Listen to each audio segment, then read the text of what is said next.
After quitting his job post-marriage, Brian, who now only works a part-time job 3 days a week, keeps dumping household chores on me, despite my full-time job.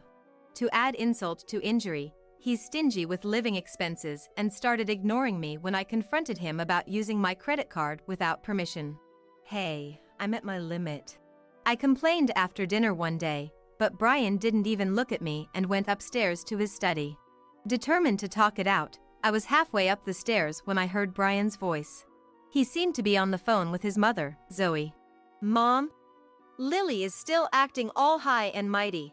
I'm fed up, so why not introduce me to some cute girl? It's fine, she's totally into me. She won't complain even if she finds out. I felt like my breath had stopped. How much does this man look down on me? Asking his own mom to set him up with someone else, unforgivable. I bit my lip and whispered to myself, just you wait. I'll make you regret ever taking my feelings for granted. I'm Lily, a 34-year-old housewife. I work as a regular employee at a major company. 7 years ago, I met Brian when he joined the company right after graduating from college, and we became close as we worked on the same team.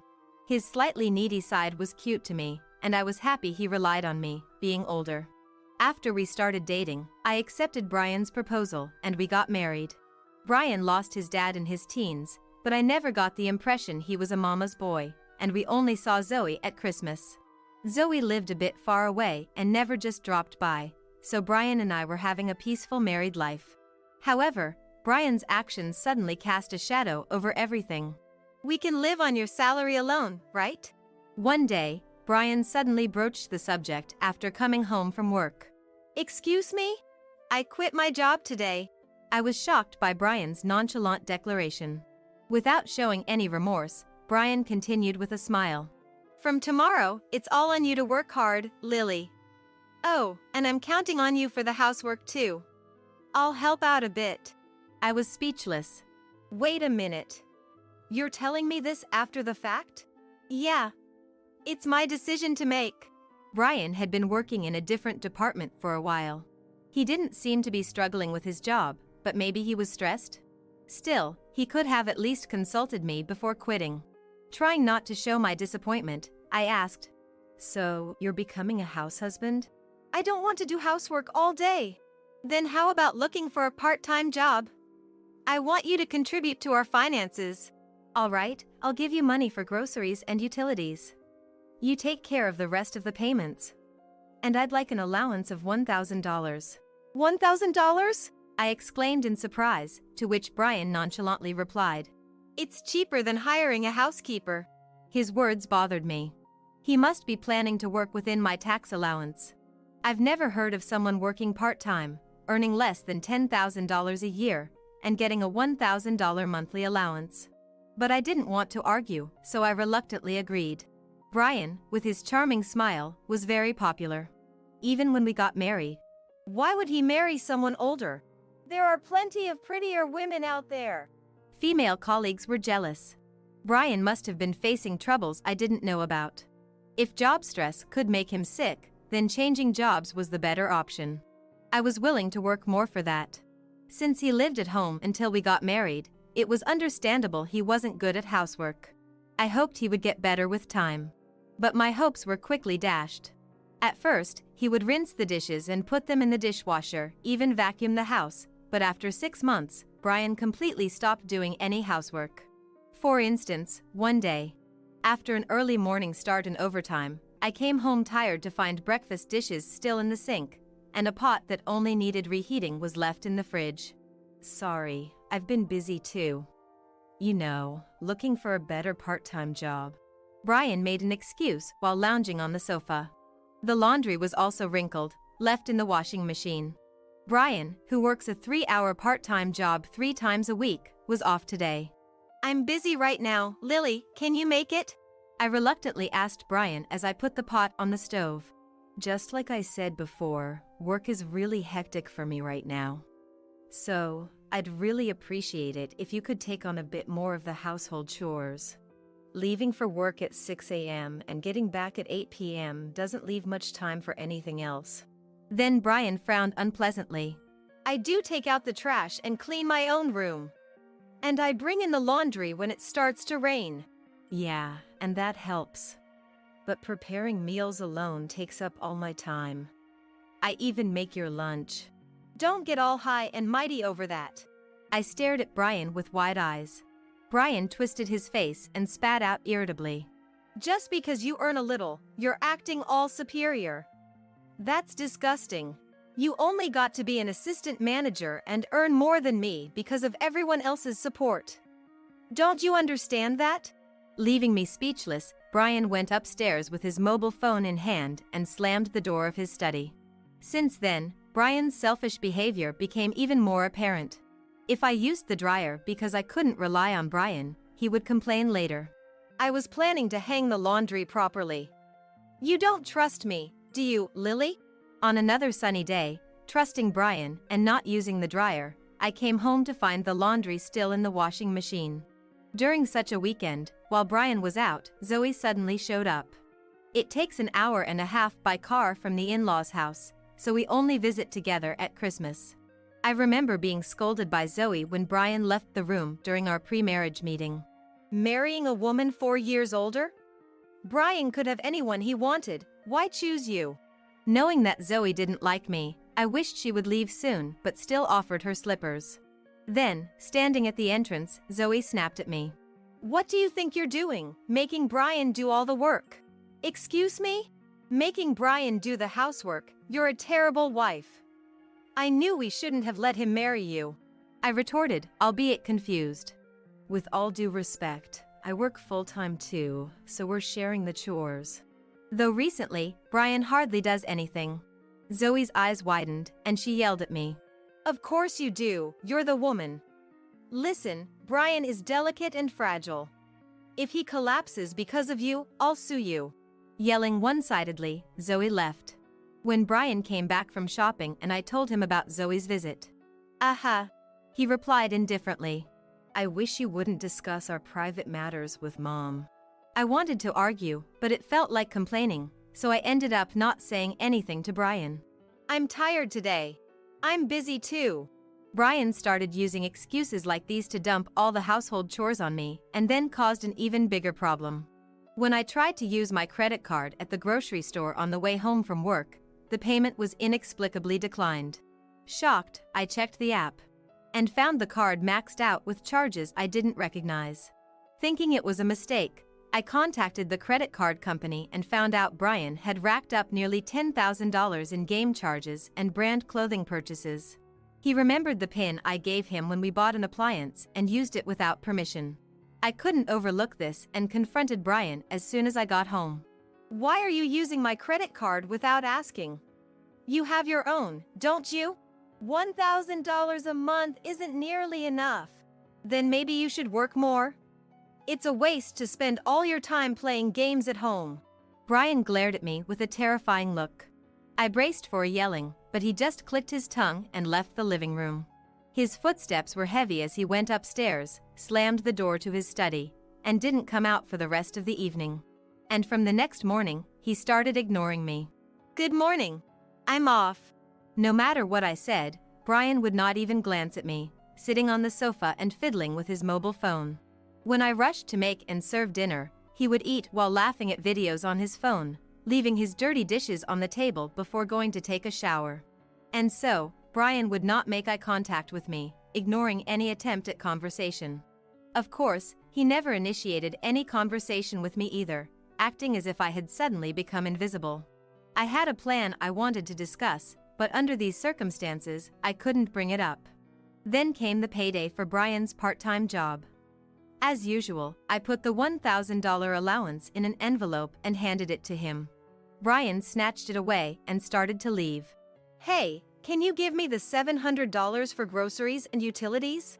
I called out to his back, but he went upstairs as if he hadn't heard me at all. I felt like holding my head in despair. With the rent, utilities, taxes for both of us, insurance, and communication costs all on me, life gets pretty tough without that $700. But since Brian seemed unwilling to give it, I reluctantly paid it out of my own savings and allowance. As the days of being ignored by Brian continued, I found myself overwhelmed with a heavy mood all day long. By evening, I'd be engulfed in gloom, seriously not wanting to go home. I'd kill time in restaurants or grocery stores after work, even staying in business hotels. But in the end, running away from the problem solved nothing. If Brian's mood improved, we might not be lovey-dovey, but at least we could have normal conversations. Maybe when I get home today, he'll respond as if nothing happened. Though it didn't happen tonight, maybe when we wake up, he'll say, "Good morning," with a smile. Holding on to that hope, I was ignored for 3 months, until my body reached its limit. I could hardly eat, losing 8 pounds. Brian just laughed and scrolled through his phone, leaving his finished plate on the table and moving to the sofa, seemingly oblivious to me eating oatmeal with a pale face. I put down my spoon, stood up, and went to Brian with a voice so faint it might disappear. "Hey, I'm at my limit." Brian seemed annoyed by me, stood up from the sofa, and went upstairs to his study. I slowly rinsed the dishes, loaded the dishwasher, wiped my hands, turned it on, and left the kitchen. This isn't right. I need to talk to Brian. Tomorrow's my day off, so it's a good chance to talk without worrying about time. Halfway up the stairs, I heard Brian's elated voice. He seemed to be on the phone with Zoe. "Mom, Lily is still acting all high and mighty. I'm so fed up. Can you introduce me to someone cute? It's okay, she's totally into me. She won't complain even if she finds out." My breath almost stopped. How much does this man look down on me? Asking his own mom to set him up with someone else, unforgivable. I bit my lip and muttered in my heart, "Just you wait. I'll make you regret trampling on my feelings." My feelings for Brian cooled instantly, and I put into action a plan I had been considering for a while. I waited until Brian was asleep, took only my ID, and left the house. I stayed in a hotel that night, and in the morning, I contacted a real estate agent saying, "I want to move in earlier." They agreed readily. After sorting out the gas, electricity, and water, I returned home while Brian was at his part-time job, and had the movers take my things to the new place. The apartment we lived in was a new designer apartment costing $1,500 in rent alone. I would have been happy with a cheaper place, but Brian insisted. So, when Brian quit his full-time job, I started looking for a cheaper, used apartment. I had planned to discuss it with Brian, but since he started ignoring me, I went to viewings alone and prepared to move as soon as his mood improved. But after hearing yesterday's conversation, I had no intention of telling Brian or Zoe where I moved. I decided to divorce and live on my own. Brian initially ignored the fact that I had left the house and didn't contact me at all. But after a month, he started calling my mobile phone incessantly, day and night. My message inbox was filled with Brian's desperate messages. "Lily, where are you? It's terrible to just leave like that. I got a notice that the rent couldn't be withdrawn. It's supposed to come out of our account, right? Did you forget to deposit? Deposit the money immediately. I'm getting reminders for the utilities, mobile phone bills, and even from the car insurance company. Put some money in, quickly. By the way, where's my $1,000 allowance?" It's your choice to leave, but it's a problem if you don't pay for things. It's common sense for the one with money to pay, right? How am I supposed to live on $800 a month? Don't ignore me. Brian was the one who ignored me first. I was just doing the same thing he did, but why is he so angry? And yet, no apology, just selfish demands. While I was dumbfounded reading the messages, Zoe called. I didn't want to answer, but ignoring her would only cause more trouble, so I reluctantly pressed the talk button. "Hello?" "Seriously, Lily. Running away from home and leaving Brian behind, what are you thinking? Acting on your own despite being his wife. Come back right now." I sighed and calmly retorted, "I'm not going back to that house." "Huh? You plan to abandon your duties as a wife? Who's going to take care of Brian? Brian is 30, not a toddler. He can take care of himself. If you're so concerned, maybe you should move in and take care of him." My word. The one who really acted selfishly was him. I explained with restrained anger and in a calm voice. He quit his job to work part-time 3 days a week. His salary dropped, And even though I only asked for help with groceries and utilities, I couldn't even get that. Then he started using my credit card without permission, and when I confronted him, he began ignoring me. That's why I left. Zoe fell silent all of a sudden. After a while, she muttered, confused. Wait, he quit his job? The major company he was so proud to get into to please his mom?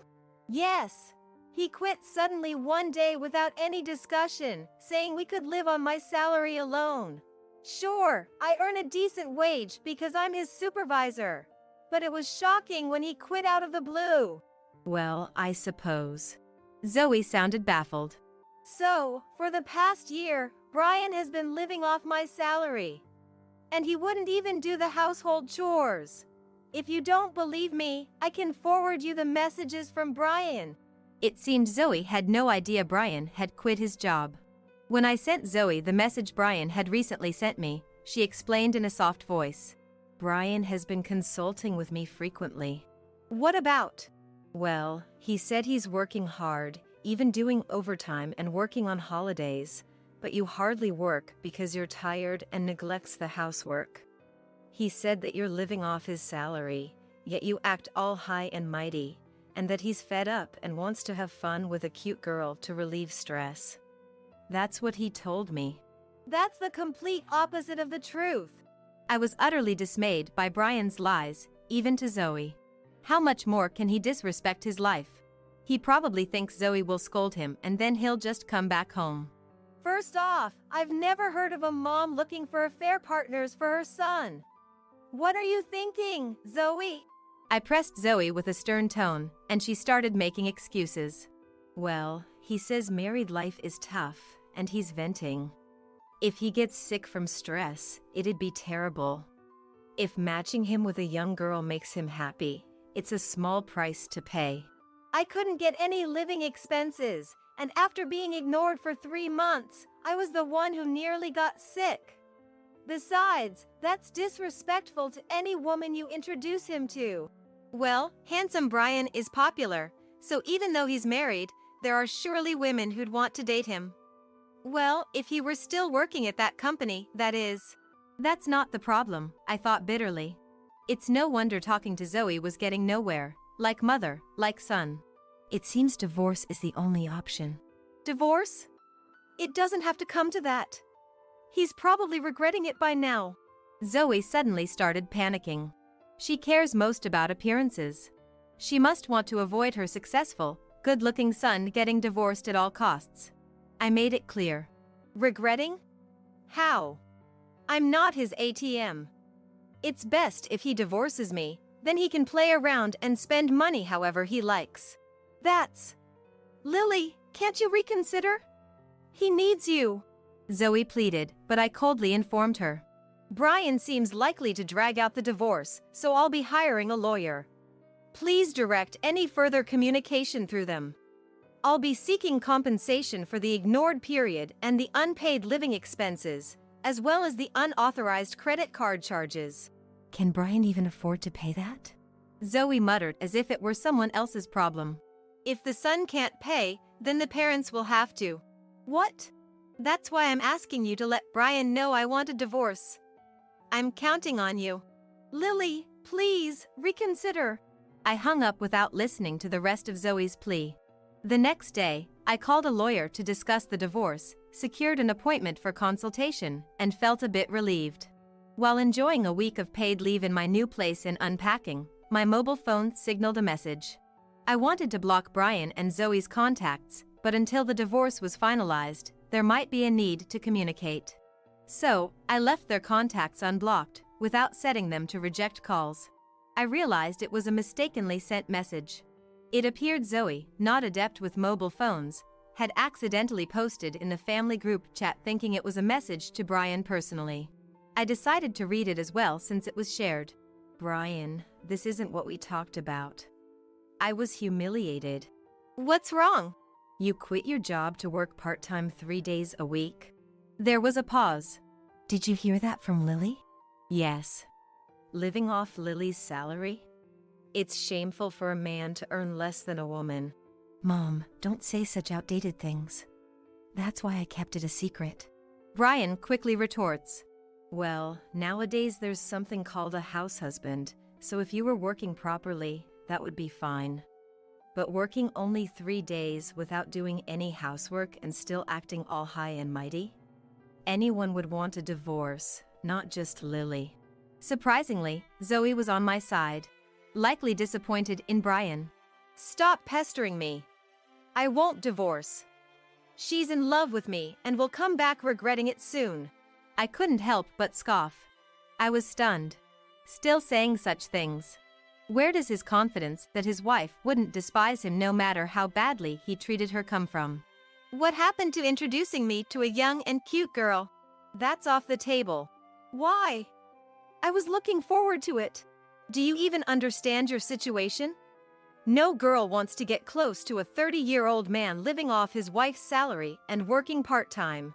I burst out laughing, imagining Zoe's exasperated face. Someone will be out there. You know I've always been popular, Mom. If you were still employed at a prestigious company and a university graduate, there might be girls willing to date you, hoping for more, even if it's an affair.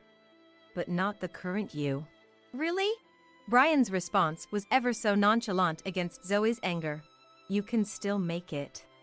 Go back to working at a big company like before. No, it's bothersome. Living off Lily's salary and lazing around is much easier. Brian's carefree admission was appalling. That's not how it works. Lily is planning to divorce you and claim compensation, including the credit card charges. I don't have that kind of money. If a bill comes, you'll pay, right? You have Dad's inheritance. You'd be happy to use it for your beloved son, right? Then Zoe's replies stopped. Mom? Hey, we're not done talking. Respond, please. After a pause, the message resumed. Why aren't you picking up the phone? Don't ignore me. Zoe had blocked Brian. While pondering this, Brian called me. Ignoring it led to a voicemail message. He rambled on in several messages. Mom has disowned me. Lily, you wouldn't abandon me, would you? It's okay you left. Come back home. You're not serious about divorce, are you? You're just sulking, right? Fine, I'll agree to a divorce. I guess I was partly at fault. But I can't pay the compensation or the credit card charges. I just can't afford it. Anyway, keep paying the rent and taxes as usual. Your husband is in trouble. You earn enough to help out, right? And my allowance too. My astonishment surpassed anger. He probably still doesn't realize he's at fault. A few days later, Brian received a certified mail regarding the compensation and credit card repayment, and, finally understanding the situation and panicking, he sought legal advice. I love Lily. She's just upset thinking I dislike her. If she comes back now, I'll forgive her. Such nonsensical claims were made, but under legal advice, realizing I was serious, he turned pale. Despite his reluctance, the lawyer managed to settle the divorce after 6 months. Feeling refreshed, I blocked Brian and Zoe's contacts. Abandoned by Zoe, Brian was at a loss. Burdened with the $10,000 compensation, 3 months of unpaid living expenses, $10,000 for unauthorized credit card use, plus his own debts, of course he was. Brian, who had splurged on branded clothes using the allowance and my credit card, reluctantly sold his purchases for cash. Still short, he pleaded with the lawyer for a monthly payment arrangement. Procedures to seize his account if there was no payment were put in place. Unable to pay for the rent without my support, Brian moved to an older apartment. He had no choice but to increase his part-time hours to make ends meet. An ex-colleague who spotted Brian mentioned he was so emaciated, they hardly recognized him. I hope this serves as a wake-up call for him to discard his spoiled attitude and embrace independence. Freed from Brian, my earnings no longer drained by him, and liberated from the misery of being ignored, I've recovered fully.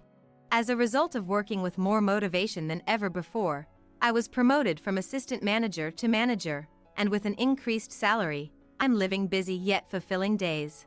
I aim to balance work and personal life for a meaningful life. Come see the baby with him. You must be frustrated being single. With a triumphant smile, my best friend Christina said. It was the same expression she had 2 years ago. Christina and I, who were colleagues at the company, were thought to be best friends by those around us. In fact, I thought so too.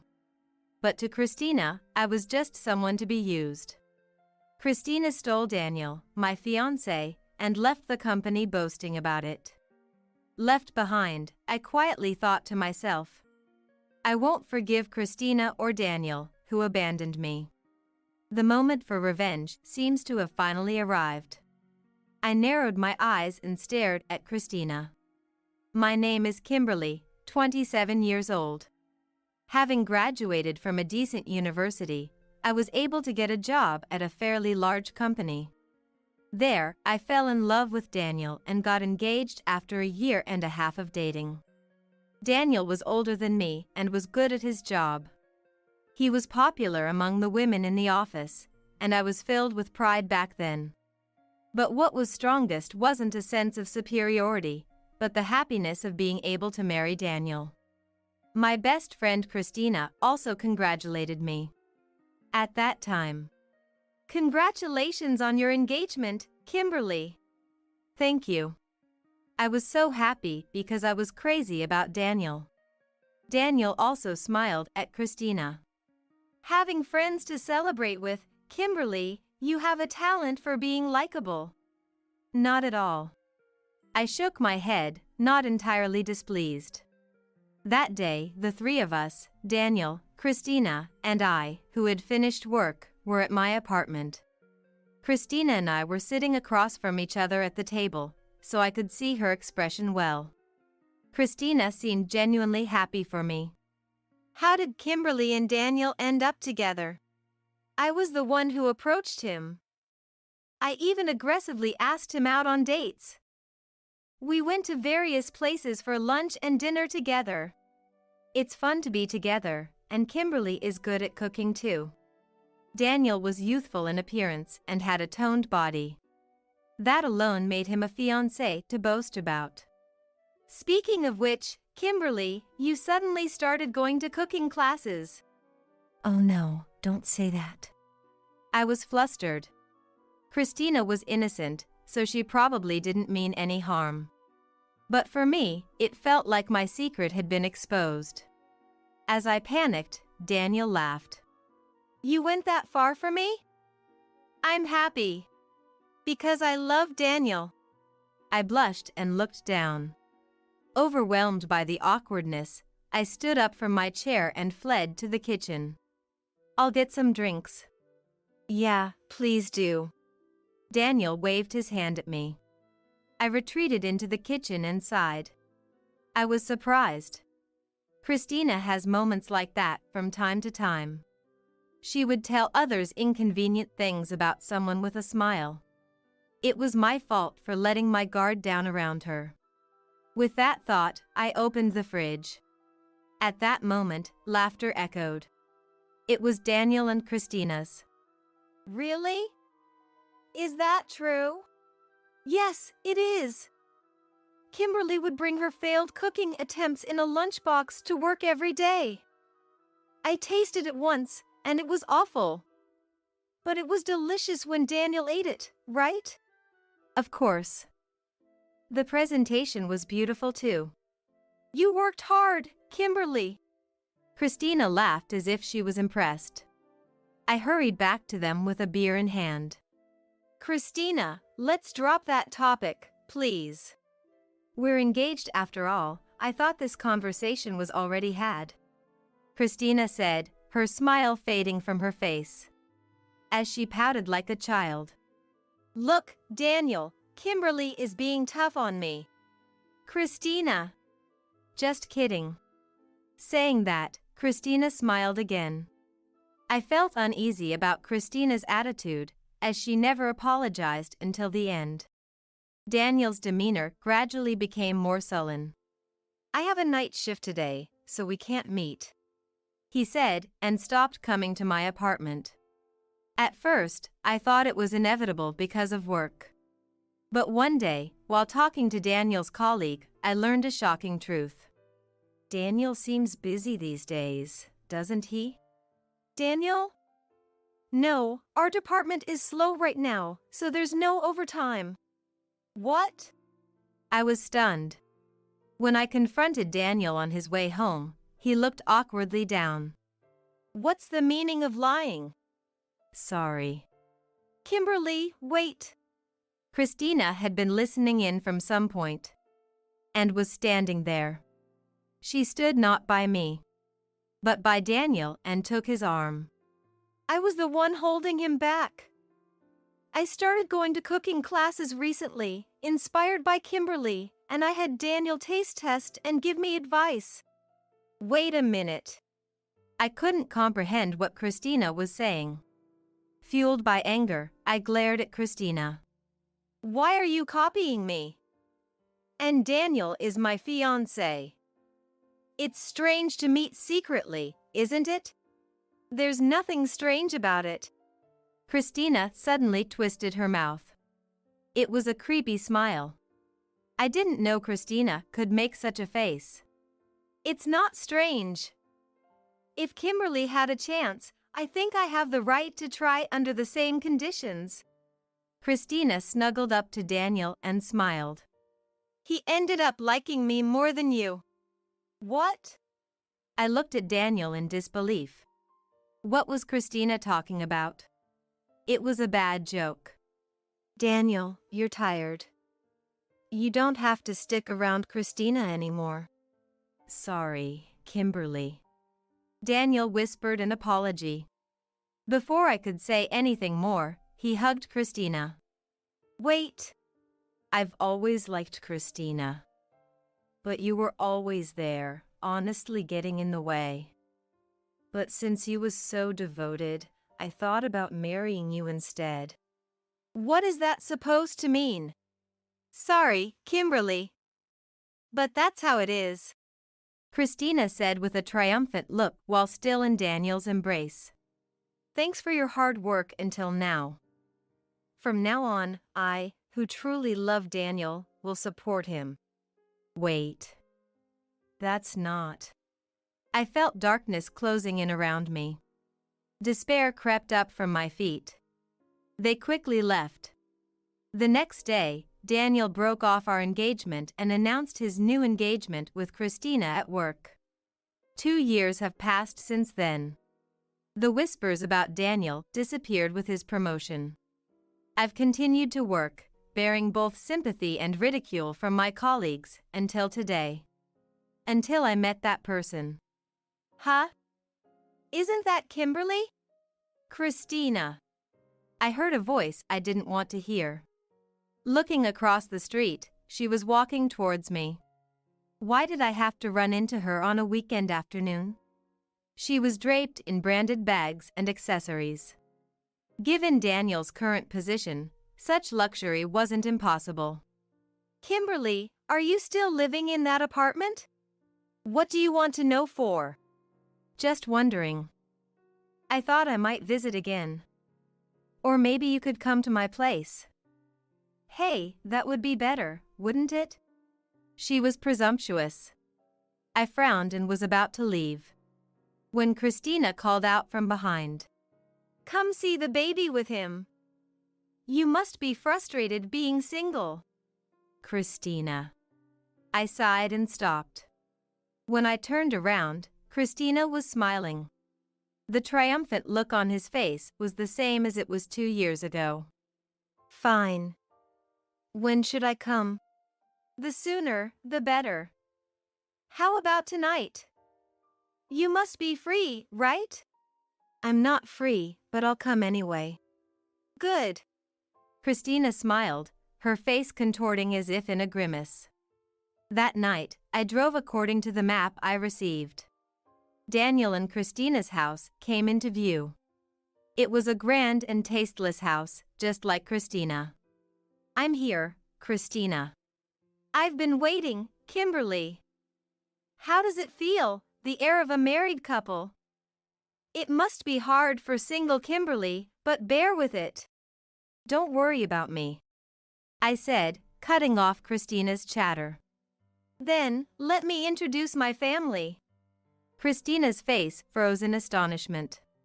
Wait, isn't Kimberly single? I might not be wearing a ring, but I do wish she'd wear one, though. Matthew, standing beside me, chimed in.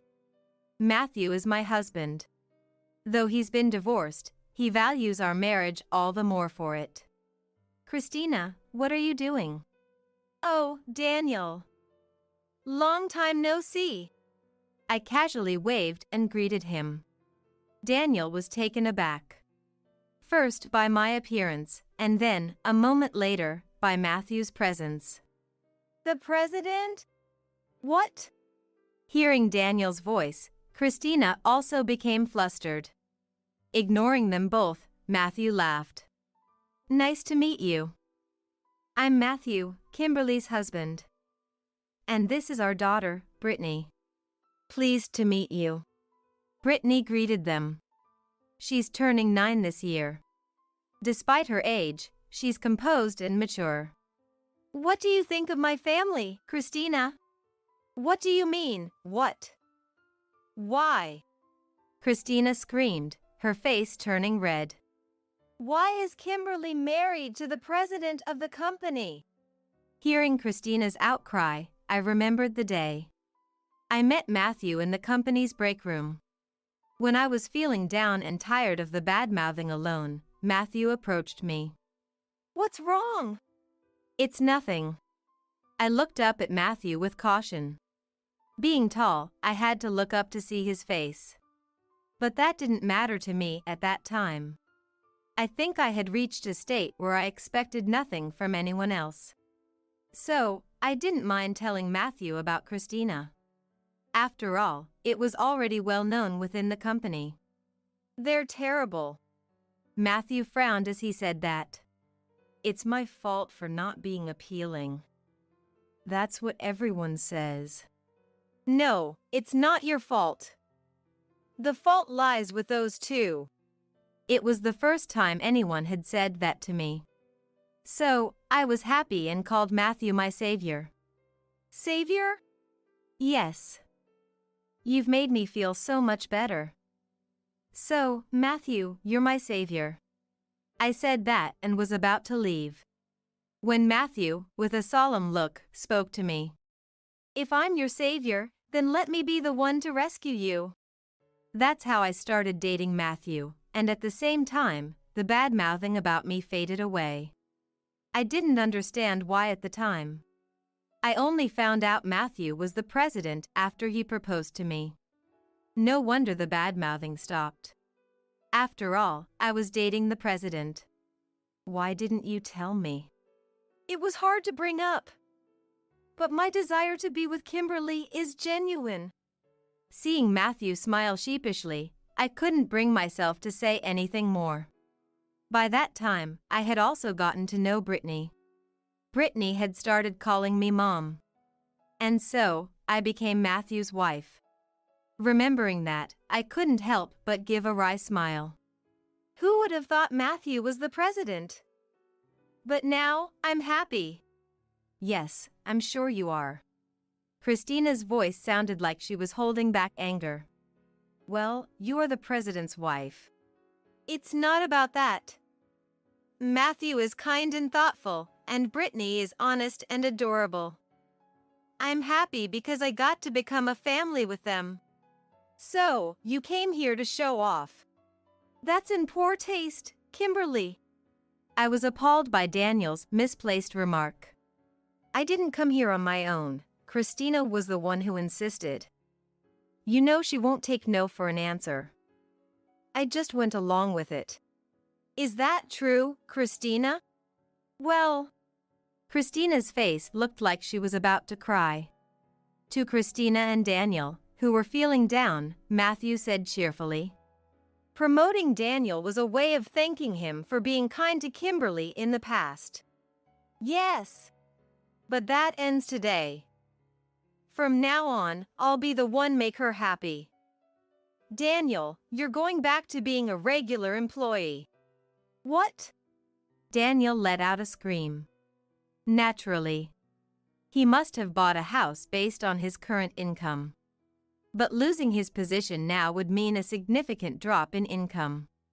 You can't be serious, Christina shouted. Just because you're the president doesn't make this right. We have a baby to think about. You two both can work, that should be enough to get by. I stated the obvious. Though, you might have to say goodbye to those branded goods. Kimberly, you're the worst. Christina was wailing. Daniel started to placate her as if he had resigned himself to his fate. I turned to Brittany with a smile. Brittany, would you go back to the car?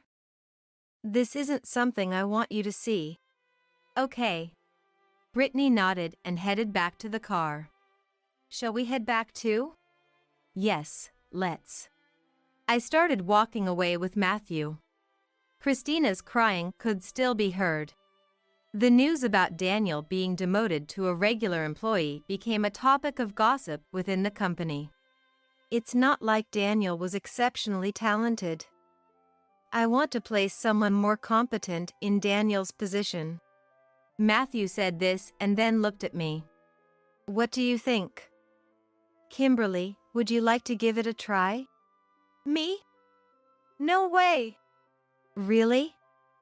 But I believe you're diligent, and I trust you'll meet my expectations. Thank you, Matthew. I wanted to meet Matthew's expectations, despite my apprehensions. So I accepted the position. My world changed overnight. Colleagues who used to badmouth me were now anxious to see how I'd react. Please take care of this. All this work, by myself? Daniel let out a cry at my instructions. But he got to work even before I could say anything more. Daniel was desperate to get promoted again. Though Matthew said there was little hope for that. Why has it come to this? Focus on your work instead of complaining. Christina had also returned to work. Christina seemed to be financially cornered. The colleagues' response to her was cold. Everyone was aware of the friction between Daniel and me, and it was clear that I was the victor in this battle. There was no longer anyone in the company who dared to oppose me. One day, during a break, Christina approached me. Usually eating lunch alone, she spoke awkwardly. Kimberly, please. Forgive us. We can't take it anymore. Daniel's salary has decreased, and we've had to give up our house and everything. There's nothing to forgive. I sighed in exasperation. Christina looked plain, almost like a different person. Though she wore makeup, it couldn't hide her pallor. Her hair was unkempt, showing a lack of care. This was Matthew's decision. I was promoted for my work, and Daniel returned to his original position. That's all there is to it. But you have the title of being the president's wife. Christina raised her voice. I shrugged in response. With Matthew's income, I don't need to work. But I continue because I find fulfillment in my job. Don't act so high and mighty. Calm down, Christina. I looked around. Christina followed my gaze. Other employees were watching us from a distance.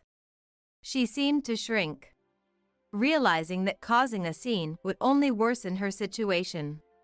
On another day, Daniel also approached me. He too pleaded for his position to be reinstated. Don't you think it's terrible to be given menial tasks by people who were once your subordinates? They seem to enjoy piling work on me. That's tough. I offered a sympathetic response, though it felt detached. I once had feelings for Daniel. We were engaged once. It was undeniable that some residual feelings stirred within me.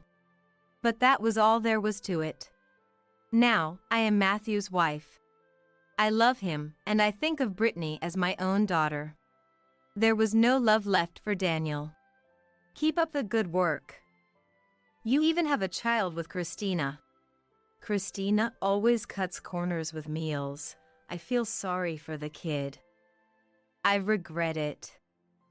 I should have married Kimberly instead. If only you had what? I looked at Daniel with a chilly gaze. I had thought he was a kind man. But in reality, he was just a coward, always looking out for himself. Caught up in convenient fantasies, utterly hopeless. I'm glad I didn't marry Daniel. Knowing his true nature now gives me peace of mind. What? I left a bewildered Daniel behind and returned to my work. I had my own struggles too. The workload was incomparable to before, and the pressure of not making mistakes was immense. Yet, I also felt a sense of fulfillment. I felt like I had finally found my place in the company. Christina and Daniel came to me almost in turns. Both of them became increasingly haggard, and it was distressing to watch. Please! What happened 2 years ago was a mistake. Forgive us. Speak to the president. You know, convince him that it's a waste to keep me as a regular employee. I should aim for a higher position. That's for Matthew to decide. I had stopped engaging with them. They both talked about nothing but money. And recently, it seemed their marriage was also on the rocks. I began to notice them arguing from time to time. Then, Daniel came out with something astonishing. I'm willing to leave Christina. No, I will leave her. So, let's get back together. Don't be ridiculous. My voice contained a hint of irritation. I love Matthew and Brittany. It's over between us, Daniel. That can't be true. Don't you still think of me, somewhere deep in your heart? He was again saying things that suited him best. I had no words to return. It seemed pointless to speak. Then Christina appeared. She must have been eavesdropping on our conversation, and confronted Daniel with a raised voice. What are you saying, Daniel? Christina doesn't even take care of the child properly and does nothing but complain every day. I didn't know she was like that. The two of them started arguing. I quietly left the scene. Soon after, it seemed they got divorced. I say seemed because they're no longer at this company, so I only know through rumors. There's no hope for promotion here anymore. I'm sick of my colleagues. With those bitter words, Daniel left the company.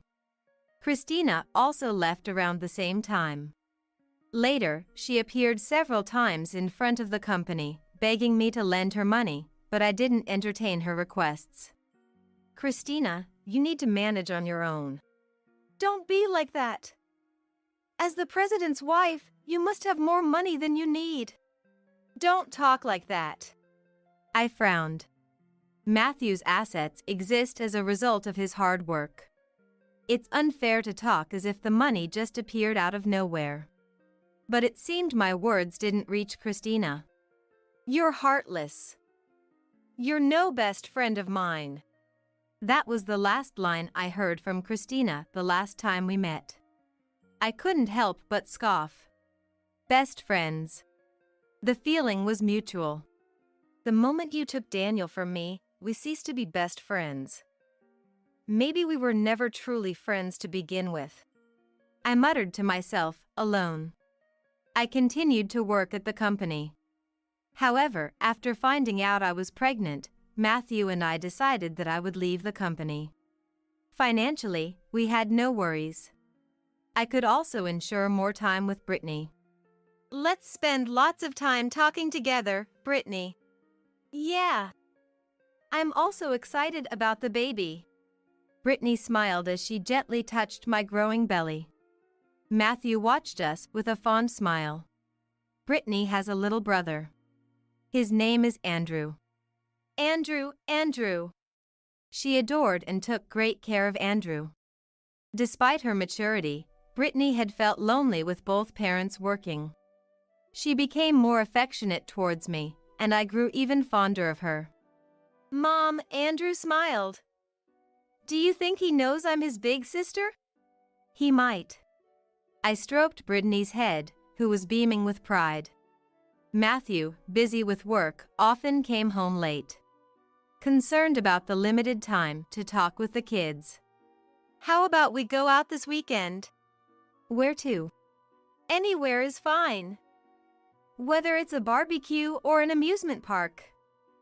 If our time to talk with Brittany is limited, we should make our time together as rich as possible, I said. Matthew's eyes lit up as he took my hand. Kimberly, you're a genius. Not really.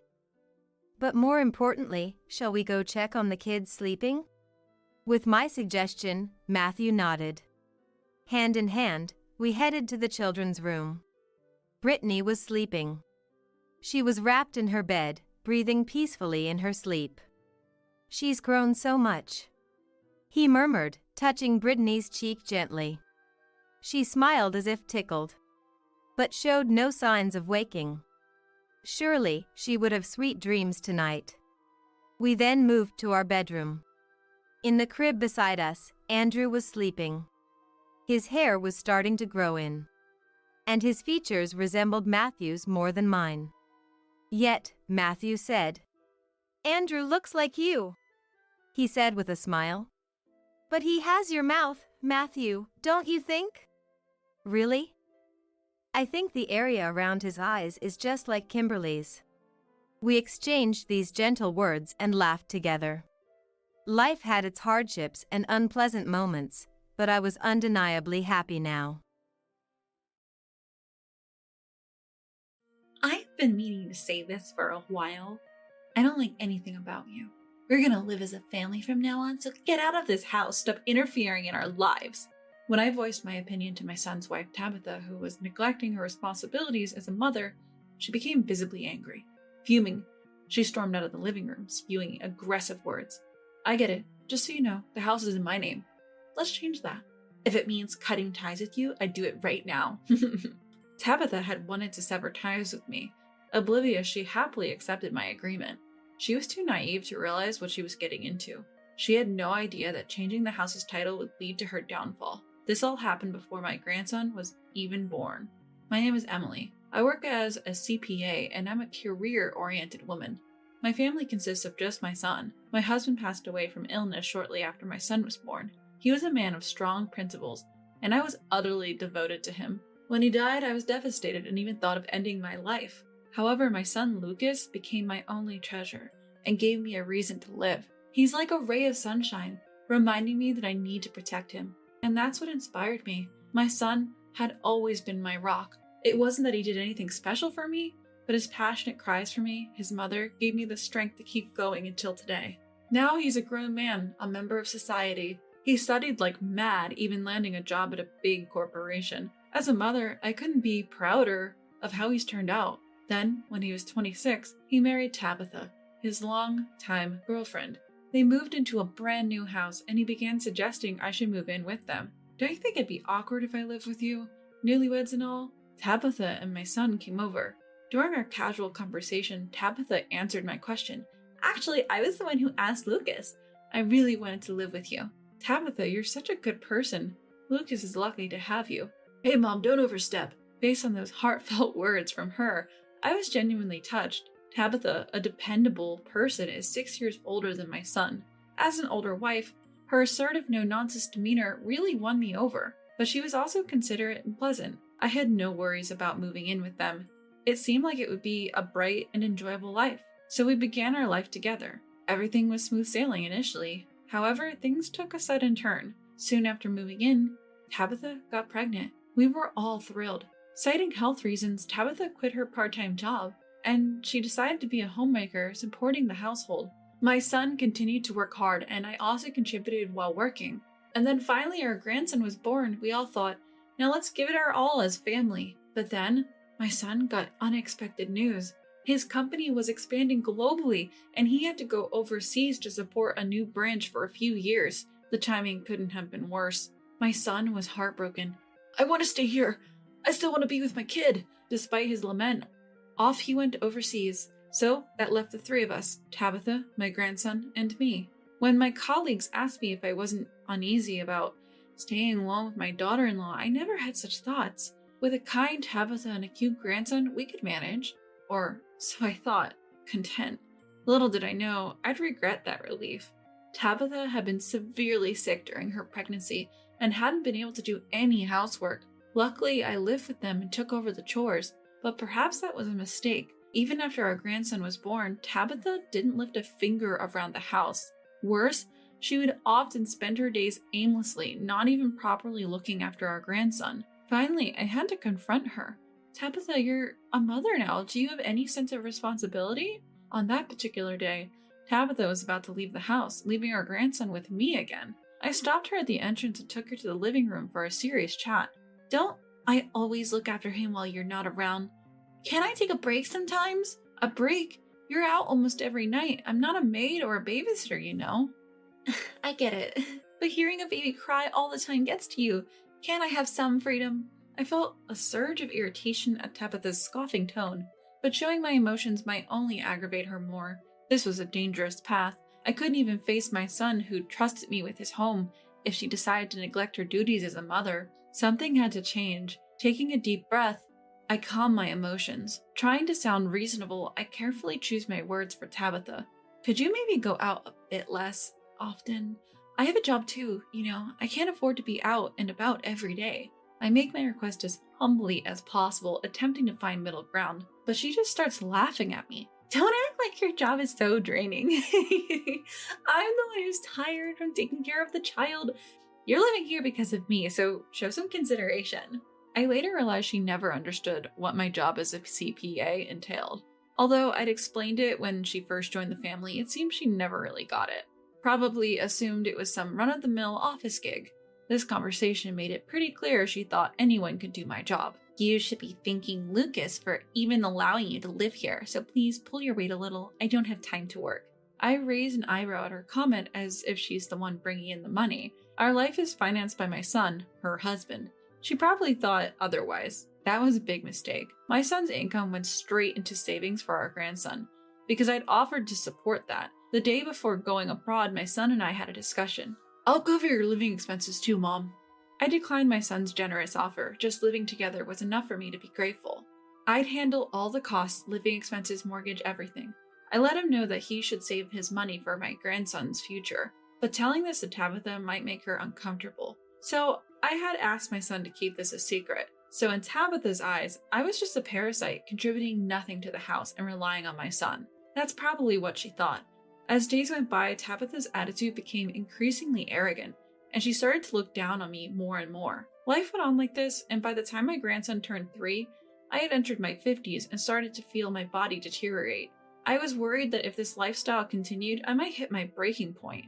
Just when I was struggling with what to do, my son mentioned that his overseas assignment might be coming to an end soon. I'll be seeing you soon, so hang on. Dad's doing his best. My son would talk to his son daily with video calls.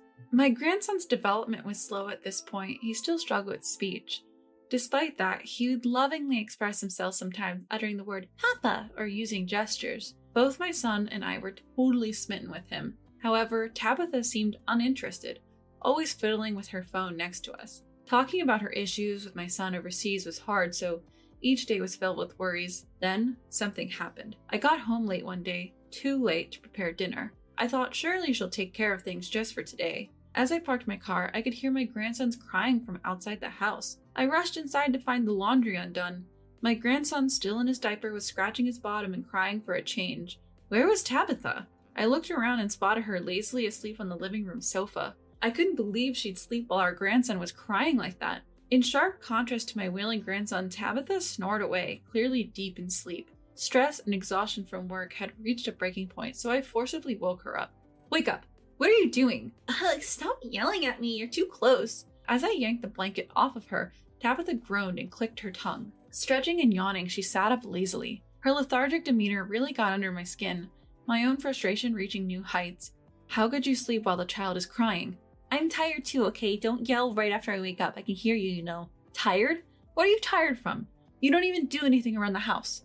I'm taking care of the kid, aren't I? You don't know anything, so why are you acting like you're so great? Tabitha, clearly in a bad mood, glared at me and snapped her words. Feeling my clenched fist tighten even more with her attitude, I was about to retort. But then my grandson tugged at my pants, signaling that his diaper was uncomfortable. Snapping back to my senses, I decided to leave Tabitha be for now. I focused on changing my grandson's diaper. "Sorry, buddy, I bet that felt itchy.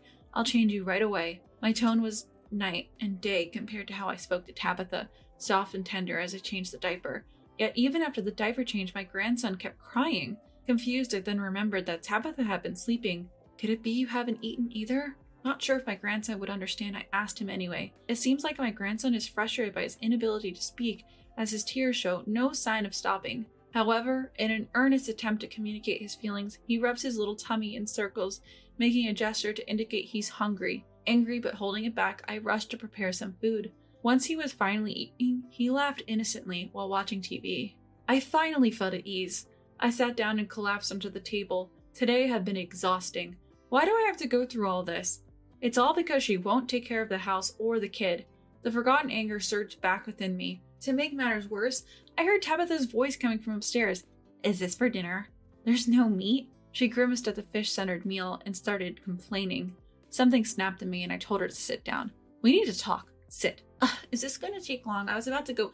"Sit down now." I rarely raised my voice, but this time I yelled, causing Tabitha to flinch momentarily. Thankfully, my grandson was engrossed in TV and didn't notice. Tabitha reluctantly sat, complaining as she did, and I laid into her.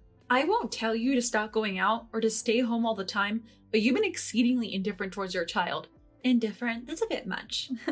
"I'm not ignoring him. I was just tired and took a nap today."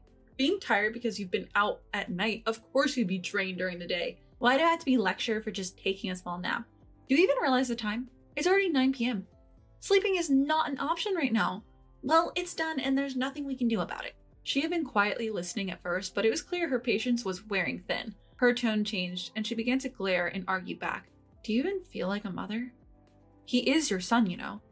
Enough! Stop nagging!" Seems like Tabitha had had enough. She stood up abruptly, grabbing my belongings. Shoving them into my arms, she yelled at me. "You know, I've wanted to say this for a while. I can't stand you. From now on, we're living as a family without you. Get out of this house and stop meddling in our lives." With that, she slammed the living room door and stormed out. Startled by the noise, my grandson looked anxious. He glanced towards the door and mumbled, "Mama?" Perhaps feeling vulnerable without his mother, my grandson came up to me. He looked up as if asking where his mom had gone. My heart ached at the sight. I hugged him and broke down. How did things end up this way? Even without Lucas, I thought I could hold this household together. Now I'm supposed to leave my grandson in the hands of someone like her? What should I do? Overwhelmed by regret and heartache, I had no choice but to surrender myself to the tears that flowed from my uncontrollable anger and pain. My grandson must have sensed my distress. He looked up with concern and wiped my tears. "Gwen, it's okay," he said in his childlike language, patting my head. His small gesture gave me some comfort, but my tears wouldn't stop. Still, what matters is that he lives a happy life. I can't entrust him to someone so unreliable. I have to protect him. Resolved, I decided to take action. The next day, I called into work and took a day off to have another talk with Tabitha. "What now? If this is about yesterday, I've had enough. Just leave, okay?" She was clearly reluctant to even speak with me. As soon as I arrived, she let out a heavy sigh and took her seat, immediately throwing provocative words my way. "All right, as you wish, I'll leave," I said. "So you finally realize you're the problem, huh?" She must have been surprised that I accepted her words without any argument. For a moment, her eyes widened. That expression quickly faded, replaced by a mocking tone. "But just so you know, I'll need to transfer the house's deed to you first," I continued. "Fine by me. If that's what it takes to get rid of you, let's do it now." I had offered the change of the house's title as a condition for moving out. Tabitha, clueless as ever, happily agreed. Hearing her agreement, I couldn't help but smirk. She was too naive to realize. She had no idea that this change in ownership would be the start of her troubles. I took her along as we switched everything from the government paperwork, insurance, to the home loan, from my name to hers. Just as we finished all the name changes, my son came home right on cue. "Lucas?" Tabitha was stunned to see my son, and understandably so. I had told her he wouldn't be back for a while. "It's been a long time, Tabitha. Why is Lucas here? What about the overseas office? Didn't I tell you? I was about to come back home soon." Actually, I had confided in my son the night before. He wasn't supposed to be back for a bit longer, but I was desperate, so I told him everything.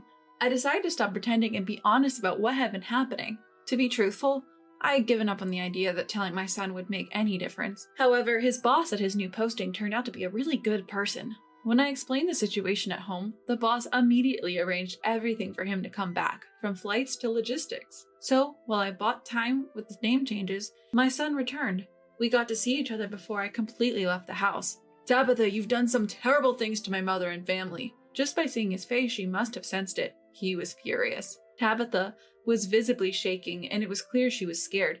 "What terrible things? I haven't done anything to your mother." "Don't play dumb. I know everything." Even at this point, Tabitha tried to weasel her way out. Her futile resistance.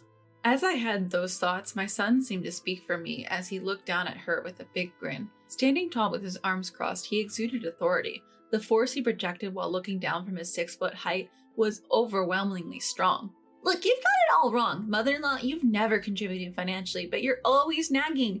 I've been stressed out with taking care of the kids and said things in the heat of the moment. I didn't mean anything by it." Tabitha tried to deflect the situation, even though she was visibly intimidated. My son must have really scared her. She kept talking, saying things that made me want to tell her that she should just stop for her own sake. By the time she was done, I was flabbergasted. "Do you even realize how we've managed to make ends meet? You clearly have no idea." Upon hearing Tabitha's side, my son couldn't help but laugh as he continued to speak. Maybe he found her ignorance amusing, but he looked down on Tabitha, chuckling. Tabitha couldn't understand why she was being laughed at. Confused, she alternately looked at my son and me, trying to make sense of it all. "Our living expenses come from my mom's income." "What do you mean?" "I've been putting all my earnings in my mom's hands, saving up for our child." My son began to reveal how things had unfolded, and Tabitha, hearing it all for the first time, was visibly shaken. She probably had never considered that her entire lifestyle had been financially supported by me. She realized she'd made a huge mistake. It was as if her face said it all. Her emotions were completely transparent. "Why do you think I had everything transferred to your name today?" "What?" Tabitha looked perplexed by her husband's abrupt question, and from there, he continued to corner her. "You thought you'd successfully push Mom out of the house, didn't you?" Caught off guard, she couldn't find the words to respond, perhaps finding her silence amusing. My son approached her with a sinister grin. "The person who tirelessly held this family together wouldn't just leave because of your petty annoyances. But then why?" "It was my idea." As Tabitha eagerly attempted to interrupt, my son cut her off. "What did you say? Why would you even suggest such a thing?" "Because if we didn't include changing the title and the conditions for her leaving, you might not have gone along with it." "Why did the title need to change? We could just live as a family of 3 after driving her out." Could she still believe my son is on her side? Both my son and I were shocked at Tabitha's statement. He couldn't help but burst into laughter. "Come on, let's limit the jokes to your face. The idea of you, me, and her living together, absurd." "But why would the title of the house also become mine?" "To divorce you, obviously." Saying that, he thrust the divorce papers at her. Startled, she nearly fell backward. Though she managed to steady herself, her face turned ghostly white as she looked at the divorce papers. You could clearly see her mind going blank. "There's no way I could leave this child and my mother in your care. Continuing as a married couple is utterly impossible." "Well, wait, this is totally unreasonable." "Unreasonable? You're the one using that word? Reflect on what you've done to my mother." At the word unreasonable, my son's anger exploded. My son yelled at her, channeling all the anger he had ever felt. "You were a mistake. I should have never trusted you with my mom and our kid. From now on, I'm the one who'll protect them. We're done as of today." "But my savings belong to me." Perhaps realizing she couldn't push any further, Tabitha shifted her focus to the money. She began demanding my son's assets and the divorce settlement. I couldn't help but sigh at her audacity. I decided to explain why I had been covering their living expenses. "Why do you think I've been paying for living expenses while Lucas saved his money?" "What? All the accounts under my grandson's name were set up by me." "What are you talking about? I don't understand." Clearly, Tabitha was perplexed. In a divorce, child savings can sometimes be considered marital assets. I had accepted living expenses from my son and saved it as a gift for my grandson to prevent this. This way, even if you divorce, you won't get your hands on my grandson's savings or my son's savings. "So you're really not going to get much." "This can't be." It wasn't that I planned this in case of divorce, but it sure came in handy. I couldn't help but pat myself on the back. Tabitha fell right into our trap. She sank to the floor, realizing her world was crumbling around her. "I bet you only married me for my money, didn't you?" My son added more fuel to the fire. "That's not true." "Oh, isn't it? I know all about your affairs. Your flings have already confessed everything." "You're lying." Tabitha looked shocked and I sighed. "How could we not suspect you when you were out every night?" We've got all the evidence. Your affair partners even confessed. When I showed her the voice recorder and some photos of her entering a hotel, Tabitha had nothing more to say. Turns out she reconnected with an old flame after marrying my son. She was cheating and funneling money into this man. But you miscalculated big time. My salary doesn't even come close to what Mom earns.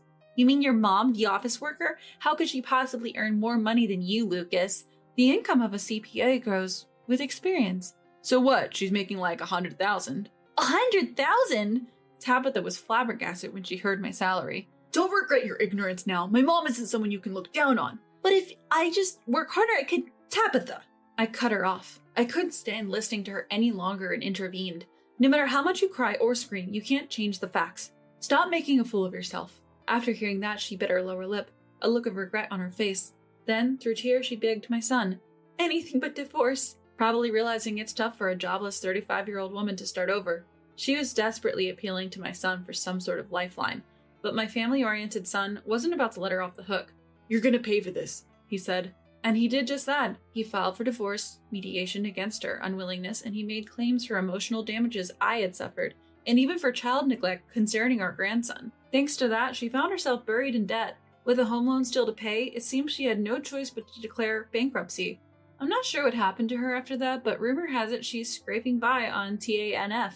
Time has passed, and now I'm 76 years old. I'm living with my son and grandson, and this spring, my grandson is getting married. I'm marrying a woman who's strong and kind, just like you, Grandma, he told me, his face breaking into a shy smile. Seeing my grown-up grandson, tears flowed down my cheeks as I wished for their continued happiness.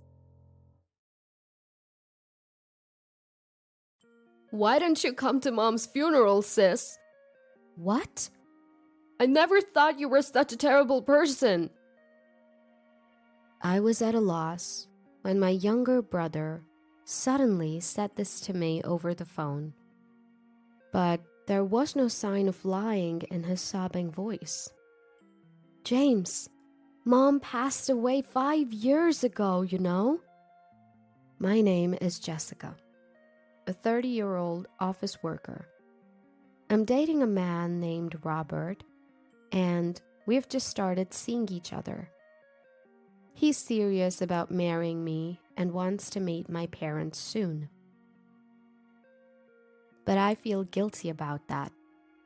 That's because my parents divorced a long time ago, and both of them have already passed away. My father and mother reached an irreparable state due to misunderstandings, and they ended up divorcing. At that time, I was 16. And after the divorce, I was taken in by my father. Even after the divorce, my father cared for me very much and allowed me to do anything I wanted. Thanks to him, I was able to continue learning the piano, which I had been doing since I was young and even attended cram school. In return, I did my best with the household chores, as long as it didn't interfere with my studies. I tried to cook dinner as much as possible, and although it was mostly rice balls, I prepared lunch for my father. The rice balls you make are always delicious, Jessica. I remember being happy when my father praised me like that. Then I went on to college. I worked hard in my studies, so I was able to get into a fairly prestigious university. Jessica, you did a great job. Going to a higher level university than your father and mother is amazing. I was very happy to see my father's joyful face. By the way, my father told me it was okay to see my mother, so I visited her regularly. Ah, big sister. James, long time no see. Jessica, have you been well?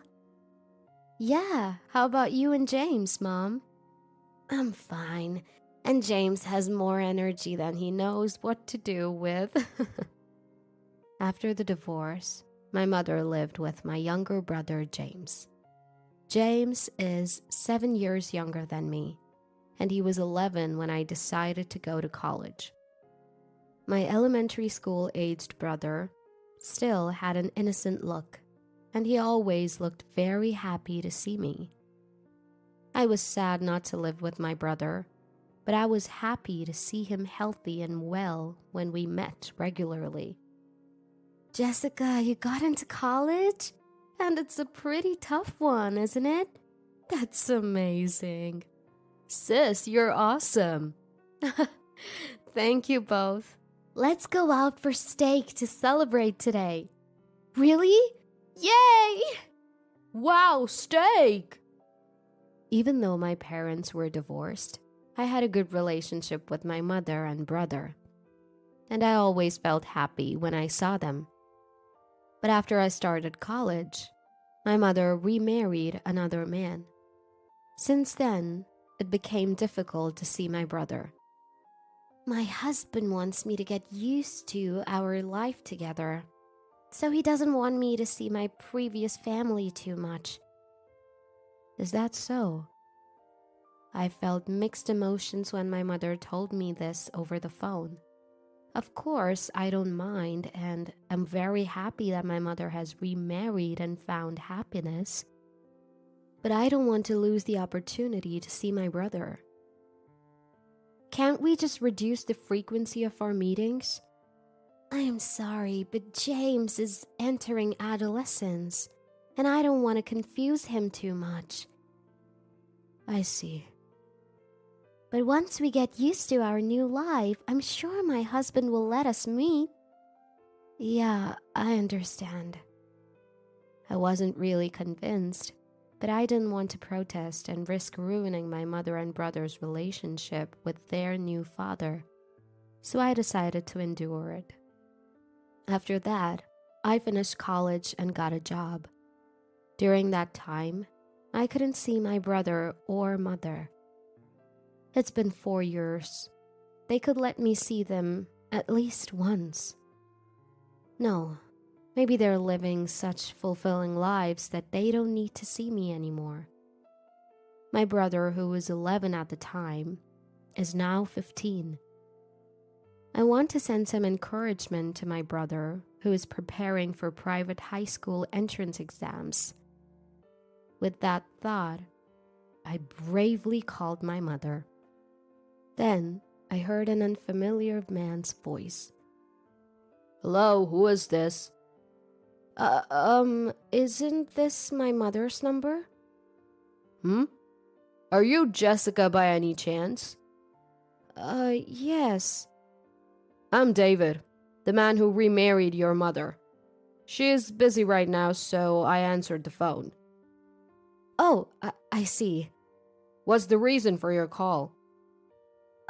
Well, it's been 4 years since I last saw them, and I was thinking I'd like to see my brother and mother soon.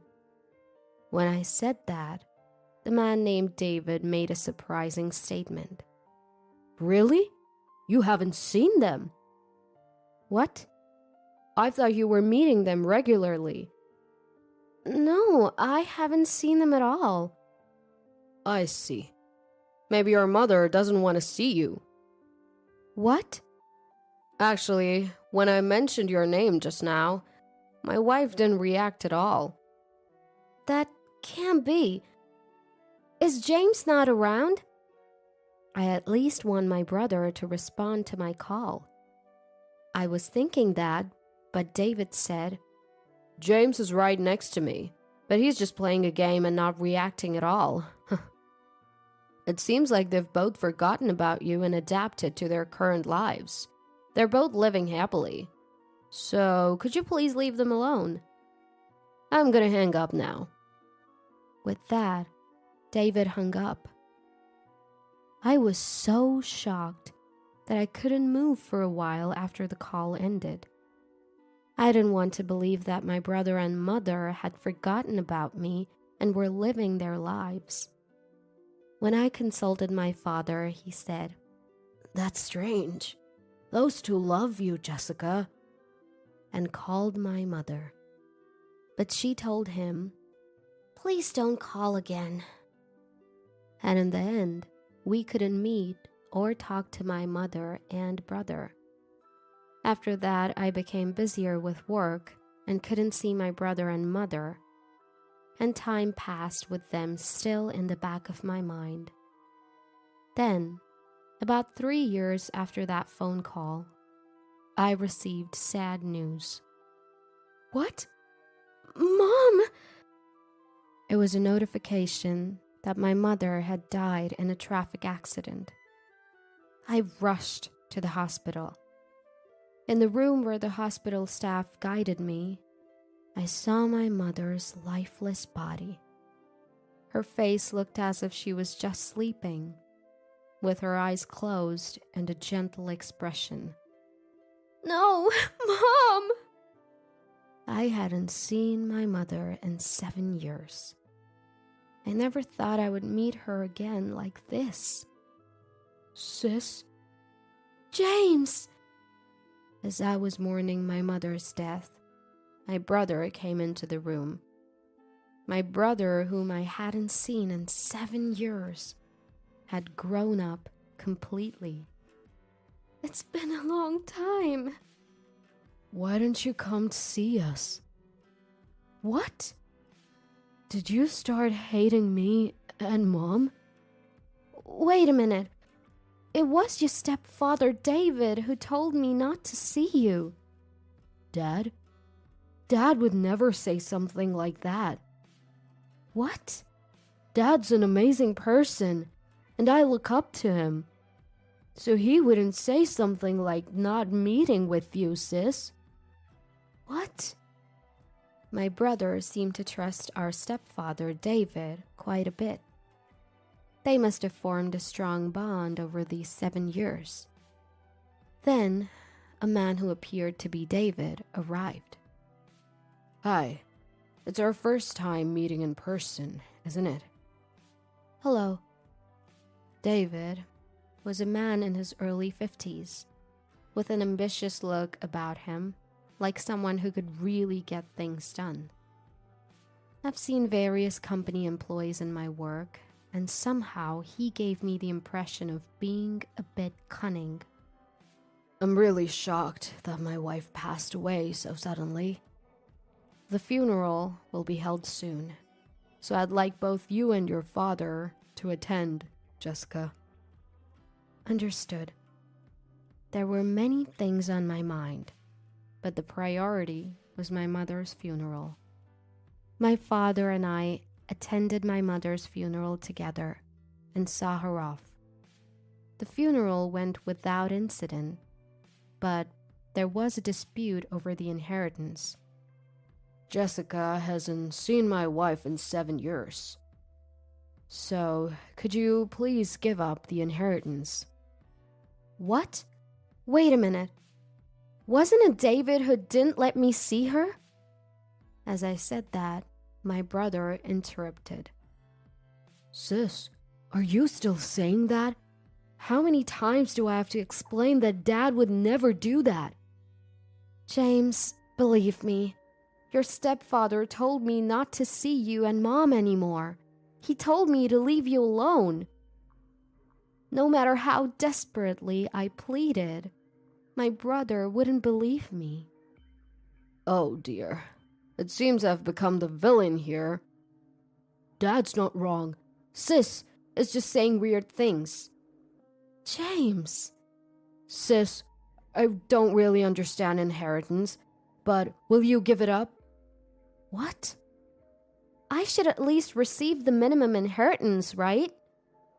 What would Mom think if she saw you being so greedy about money? David treated me as if I were money grubbing. Then my father stepped in. Wait a minute. My daughter is only claiming her rightful share. Stop making such accusations. Thanks to my father's words, David closed his mouth. No matter what you say, I'll make sure my daughter gets at least the minimum inheritance. What's this?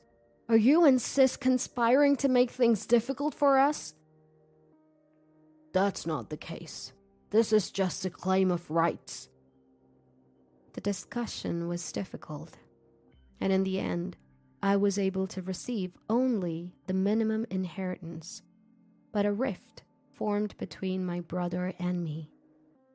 It was because I had become antagonistic with David, my brother's trusted stepfather. I had finally seen my brother after so long, only to be disliked by him. Losing my mother was sad enough, and this made it even harder mentally. And then, more misfortune struck me. My father was diagnosed with cancer. He was given only 1 more year to live. I felt like I was being crushed by repeated misfortunes. Why is this happening to me? I became quite negative. But my father, noticing my change, spoke to me gently. Jessica, everyone dies someday. It's not something we can control. I've been happy living with you all this time, and I intend to enjoy the time I have left to the fullest. Dad. After that, my father and I went on trips and did everything he wanted to do before he passed away. Losing both of my beloved parents was incredibly painful. But my father's last words were, "Look forward and enjoy every moment of life." So I wiped away my tears and chose to move on. My brother came to my father's funeral, but he brought David with him. Because of that, my brother was aggressive towards me, and all he talked about was my father's inheritance. Sis, you forcibly took part of Mom's inheritance, so I'm definitely taking Dad's inheritance. I didn't want to fight or be hostile anymore, so I quietly agreed. Yes, of course. I was planning to give it to you anyway. I said that and made arrangements for the inheritance to be transferred to my brother. I haven't seen my brother since then. He hasn't contacted me, and I felt awkward reaching out to him. A few years passed, and I met Robert through a friend's introduction. He was considering marriage, and I decided to tell him everything. That both my parents were gone, and that I was almost estranged from my only sibling, my brother. Robert listened to everything and still wanted to marry me. I fell in love with him. We continued to date smoothly and received a marriage proposal. This must be what it feels like to be on top of the world. But at the moment, I suddenly received a call from my brother. Hello, James? It's been a while, hasn't it? What's up? Oh, speaking of which, I have something to tell you too. I was so happy to hear from my brother after so long that I started talking rapidly. Then my brother interrupted me with something incomprehensible. Sis, why didn't you come to Mom's funeral? I never thought you were such a terrible person. What? I didn't think my sister was such a terrible person. I was confused by my brother's sudden accusation over the phone. What's going on? Why are you saying something so nonsensical all of a sudden? Nonsensical? Mom's dead, you know. Wait, James. Calm down. How can I calm down? Was this some kind of cruel joke? No, it was too harsh for that. But there was no hint of lying in my sobbing brother's voice. I took a deep breath and calmed myself, and spoke slowly to my brother. James, Mom died 5 years ago. Then my brother's shocking reply came. What are you talking about? Mom didn't die back then. What? What are you talking about? You saw Mom's body too, didn't you? And we even had the funeral. I couldn't understand why my brother was saying such things. No. Mom was alive. I lived with her for about 3 years after that. What? What do you mean? So I was living with Mom. I really couldn't understand what my brother was saying. Mom was alive? It's best to go along with the story at times like this. Yes, but they said she would die soon without an offering. I gave all the money I earned as an offering. What? At that moment, I realized that my brother had been deceived. But the offering wasn't enough, and Mom died. James, can you introduce me to the person you've been making offerings to? Of course. You should be saved too, sis. That person found where Mom was and rescued her. James. Later, I went with my brother to meet the person he had been making offerings to. The place was in a regular office building, where counseling was conducted. If you counsel with the teacher, he'll solve any problem for you. Teacher? When my brother led me into a private office, David was there. Why are you... Oh, if it isn't Jessica. Wait a minute. You're the one who remarried my mother and became James's stepfather, right? Why is James calling you teacher? James and I have a patient-teacher relationship. What? No, you lived with James, right? James even called you Dad. Sis, what are you talking about? David is a counselor. Dad died 3 years ago, remember? Wait, David, are you brainwashing James? What are you talking about? I've just been listening to him. Before that, I was counseling his mother. What? You deceived my mother too? Sis, don't say such terrible things like deceived. James! Jessica seems quite confused. Well, it's understandable. Losing both parents can often lead to mental illness. What are you talking about? You've unconsciously put a stopper in your mind to avoid facing reality. You're suppressing the grief of losing your parents. I can help you release it. Stop it! I'm already looking forward and living my life. Really? Aren't you just enduring it? I'm not enduring anything. It's better not to force yourself. If you do as I say, your heart will feel much lighter. Really? Really? James became cheerful that way too. So why not entrust yourself to me? Yes, please. Good girl.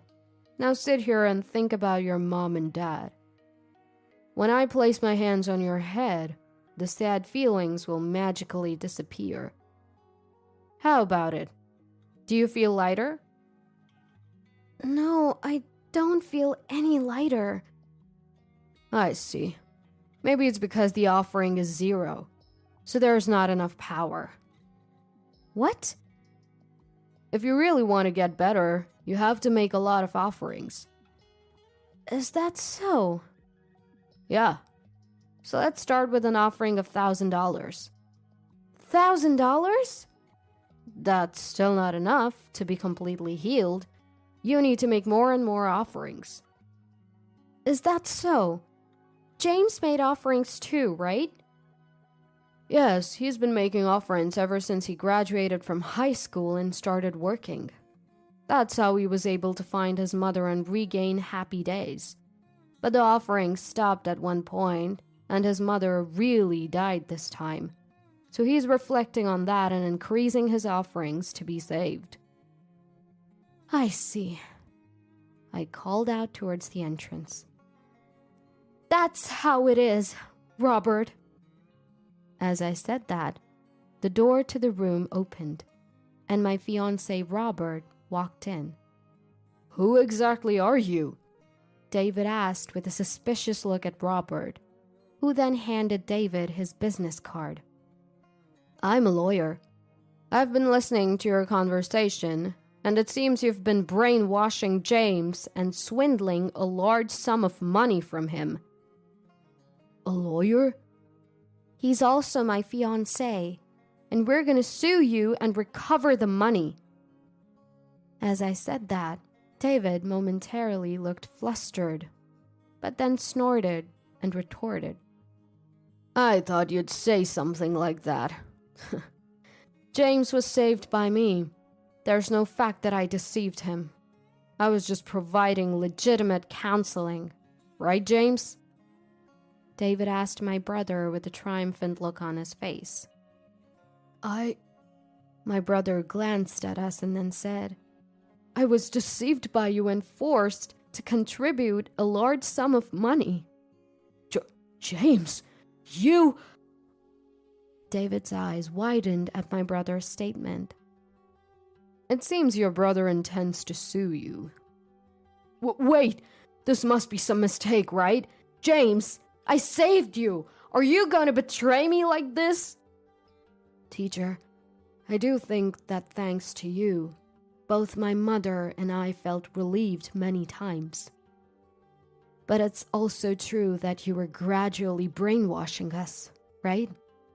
In fact, I became unable to make sound judgments because of you. You brought a woman who looked like my mother and made me believe that she was actually alive. And then you instilled fear that she would die if I didn't make offerings. Moreover, you disposed of all the photos of my mother and me without my noticing and replaced them with composite photos of a fake mother.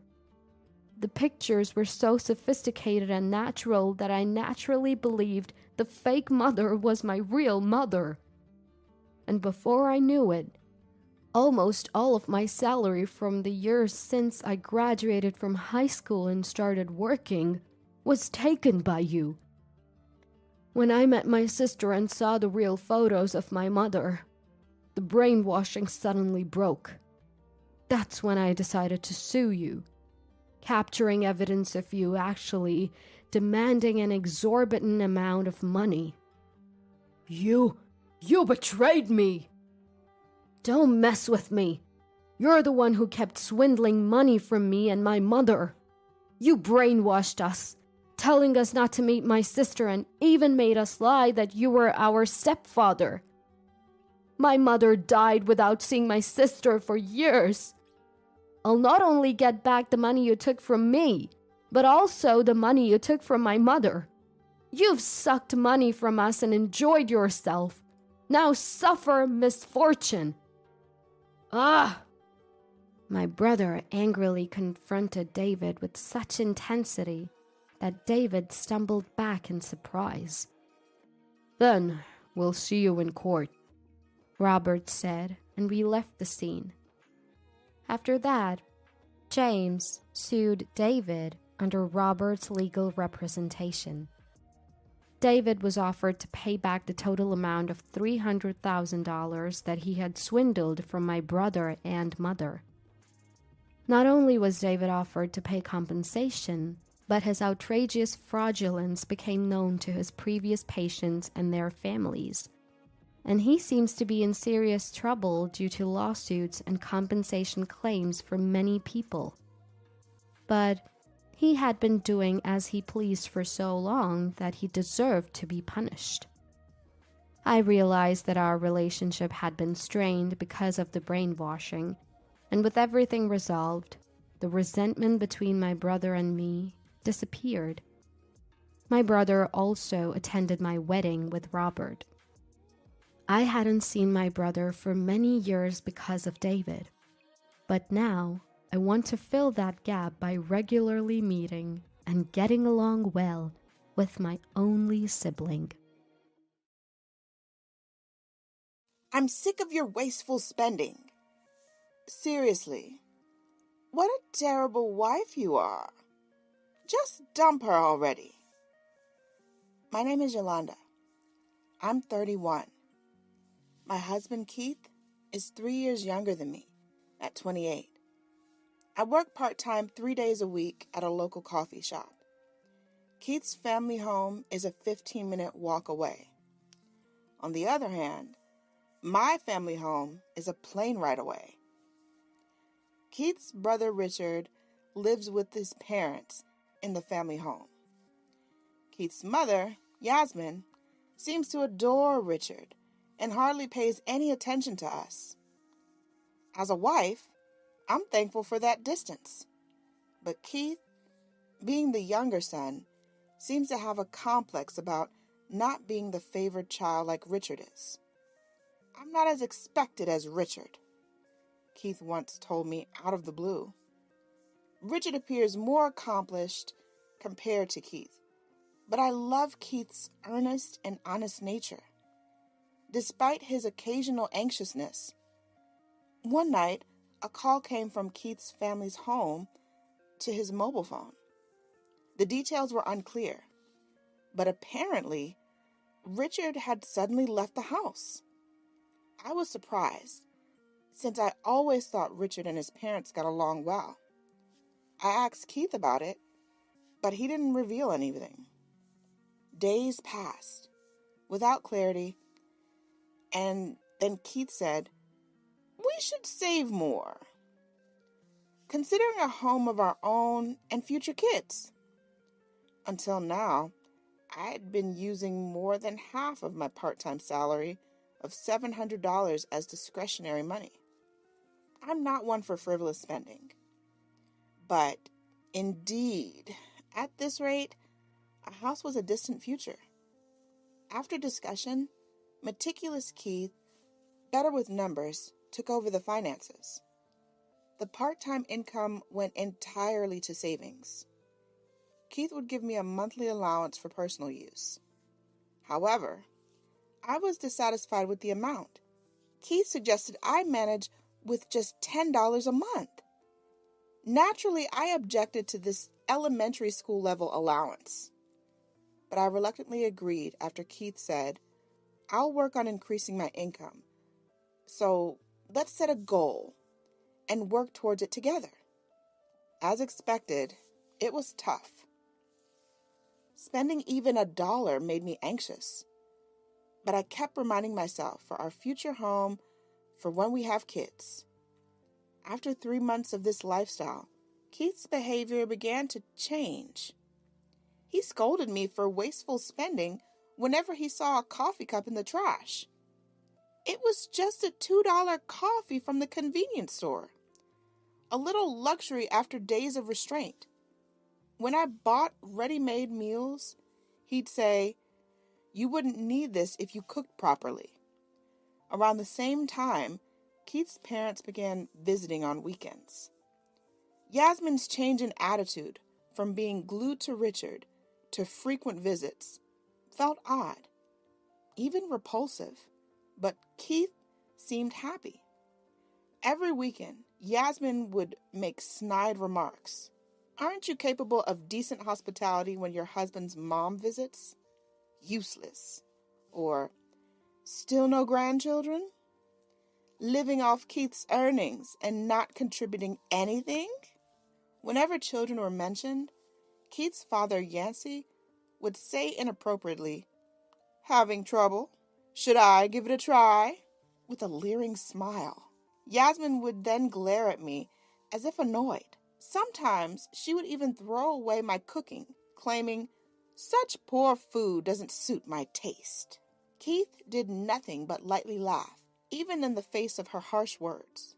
I was shrinking under the constant verbal abuse and Keith's intimidating gaze. I can't do anything if I leave here without financial means. If I just endure, I can keep this life. That's what I had come to believe. I was numbing myself, Then one day, an invitation for lunch came from Renee, a colleague from my office days. She was my closest friend, and I was happy to hear from her. Timidly, I told Keith I wanted to go, but he dismissed it outright. I'm not wasting money on such frivolity. Living such an easy life and doing as you please.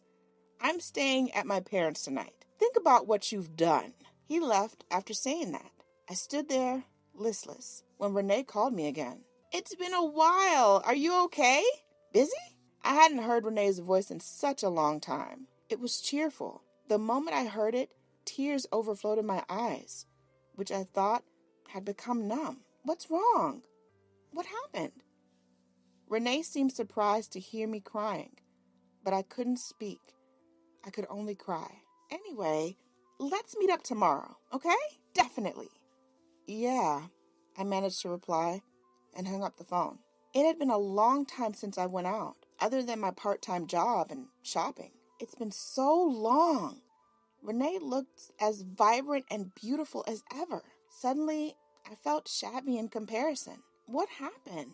Are you okay? Renee asked, looking surprised to see me. Catching my reflection in the glass, I saw myself in wrinkled clothes, thin and aged. Without answering, Renee suggested we go to a family restaurant, saying it was just for the time being. What will you have?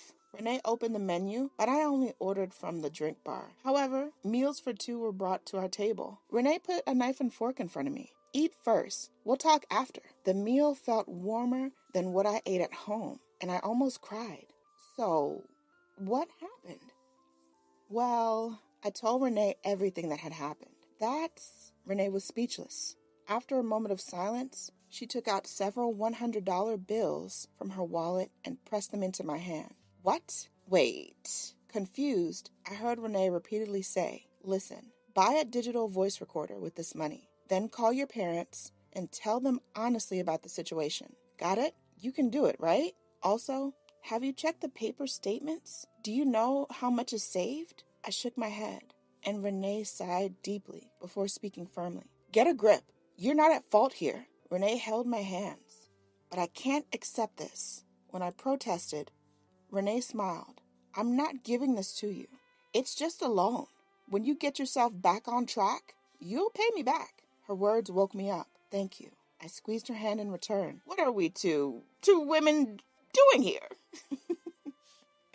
I laughed for the first time in a long while at Renee's words. With a newfound clarity from Renee's words, I bought a digital recorder. When I got home, I immediately pulled out the paper statements from the drawer where I kept valuables. Looking at them, I nearly fainted. For several months, tens of thousands of dollars had been withdrawn, leaving a meager balance. What is this? I was on the verge of panic, but tried to keep my sanity. Then the front door opened. Even though it was before sunset, Keith returned home with Yasmin. I quickly pocketed the paper statement and headed to the living room. Before I could greet them, Keith, seeing my unusual attire, yelled, Where have you been? Startled by his gaze, I quietly pressed the switch on the digital voice recorder in my pocket. I went to a family restaurant with Renee, a friend I haven't seen in a while. Keith, infuriated by my reply, slammed his bag on the floor. A family restaurant? Don't mess around. Don't waste the money I earn, he yelled even louder. Behind him, Yasmin sneered. Your wife is a terrible spendthrift, isn't she? Looking calmly at Keith and Yasmin, I held on to the paper statement. What's this about? How do you spend so much money in such a short period of time? Keith faltered for a moment, then brazenly began to speak, satisfied. He had been spending on Yasmin's luxury brands, Yancey's car, and their trips. The Keith in front of me seemed like a stranger. The Keith I loved was nowhere to be found. What? All of this for Yancey and Yasmin? Was the talk about saving for our home, for our kids, all a lie? Anger welled up inside of me. The miserable and humiliating feelings of the past months resurfaced, and I glared at Keith. What's with that look? I'm not in the wrong. I'm the one feeding you with my money. So don't you dare speak up. He yelled and slapped me across the face. I stumbled, hitting my elbow on the corner of the table. Watching me, Yasmin sneered. That's right. Complaining about my precious son? A worthless wife who's nothing but a burden. Keith, You should get rid of such a wife. Holding my cheek, I slowly stood up and said, understood, then left the house. I stayed in a business hotel with the remainder of the money I borrowed from Renee and called my parents. They were shocked to hear my story and promised to come right away. I called Renee to thank her and to let her know I would confront Keith and his parents tomorrow. The next day, my parents arrived on the first morning flight. Seeing my swollen face, Mom burst into tears. Dad was furious after hearing the story. I felt somewhat guilty. We then visited the hotel and the courthouse before heading to Keith's family home.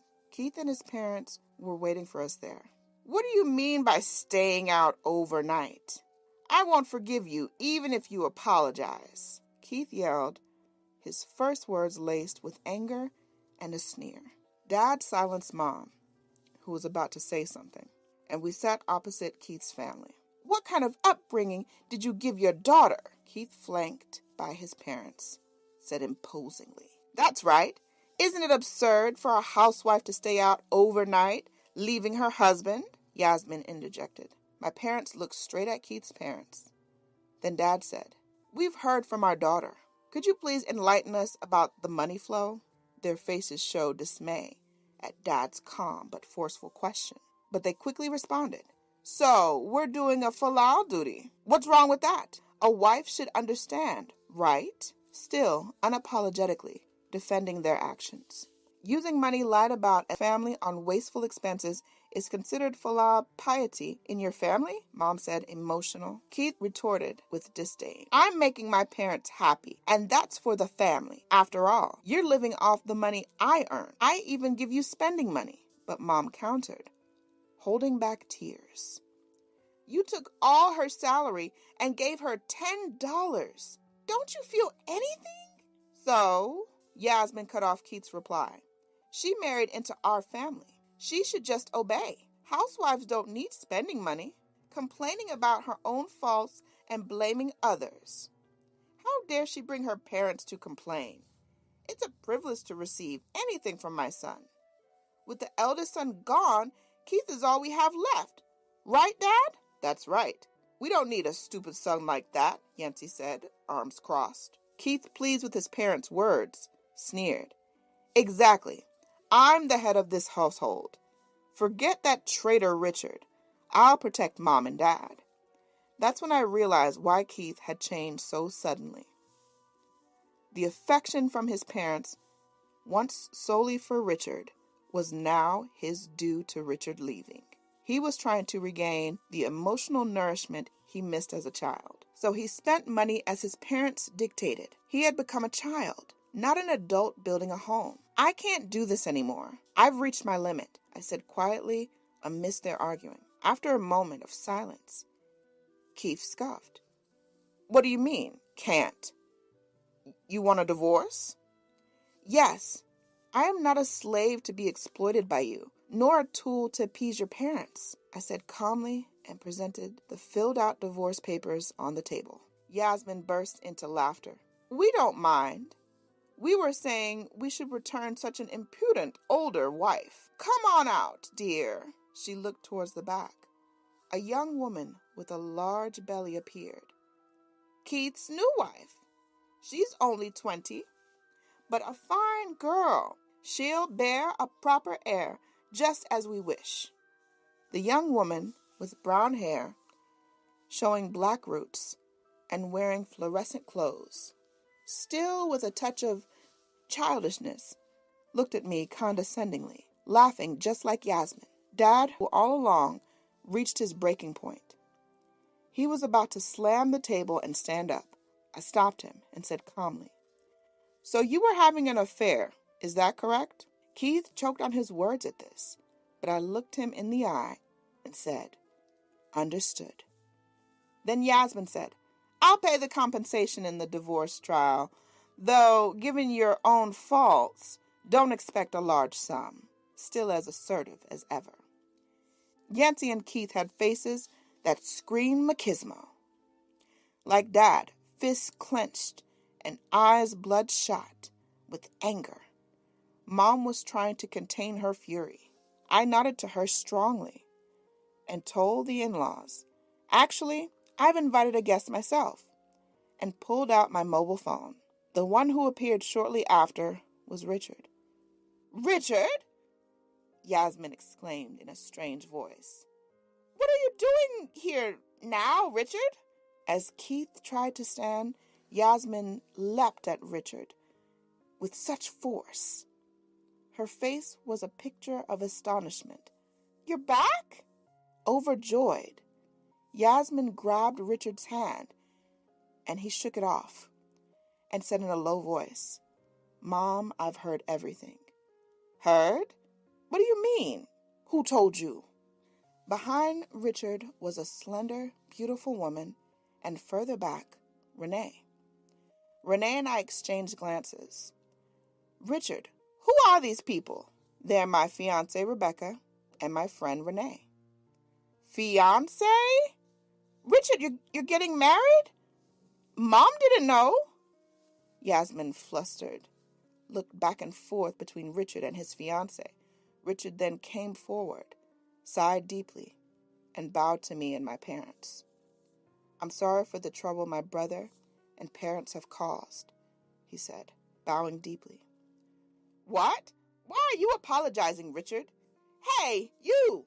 What did you say to my son? As Yasmin lunged at me, I said, I've been on a call the whole time, letting Richard and the others listen outside, and showed the screen of my mobile phone.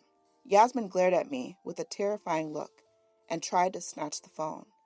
But Richard shouted, Enough! And forcefully made her sit down. I'm sick of Mom's meddling and Dad's outdated favoritism towards the eldest son, ignoring the younger. I'd break if I'd stay here. As Richard overpowered the scene, the in-laws tried to speak, but Richard continued. I'm going to marry Rebecca and become part of the family. At Richard's words, Yasmin started causing a scene again. Become part of the family? How could you decide that on your own? While pulling away, Yasmin, who clung to Richard, Keith said soothingly, Mom, I'm here, aren't I? Who cares about Richard?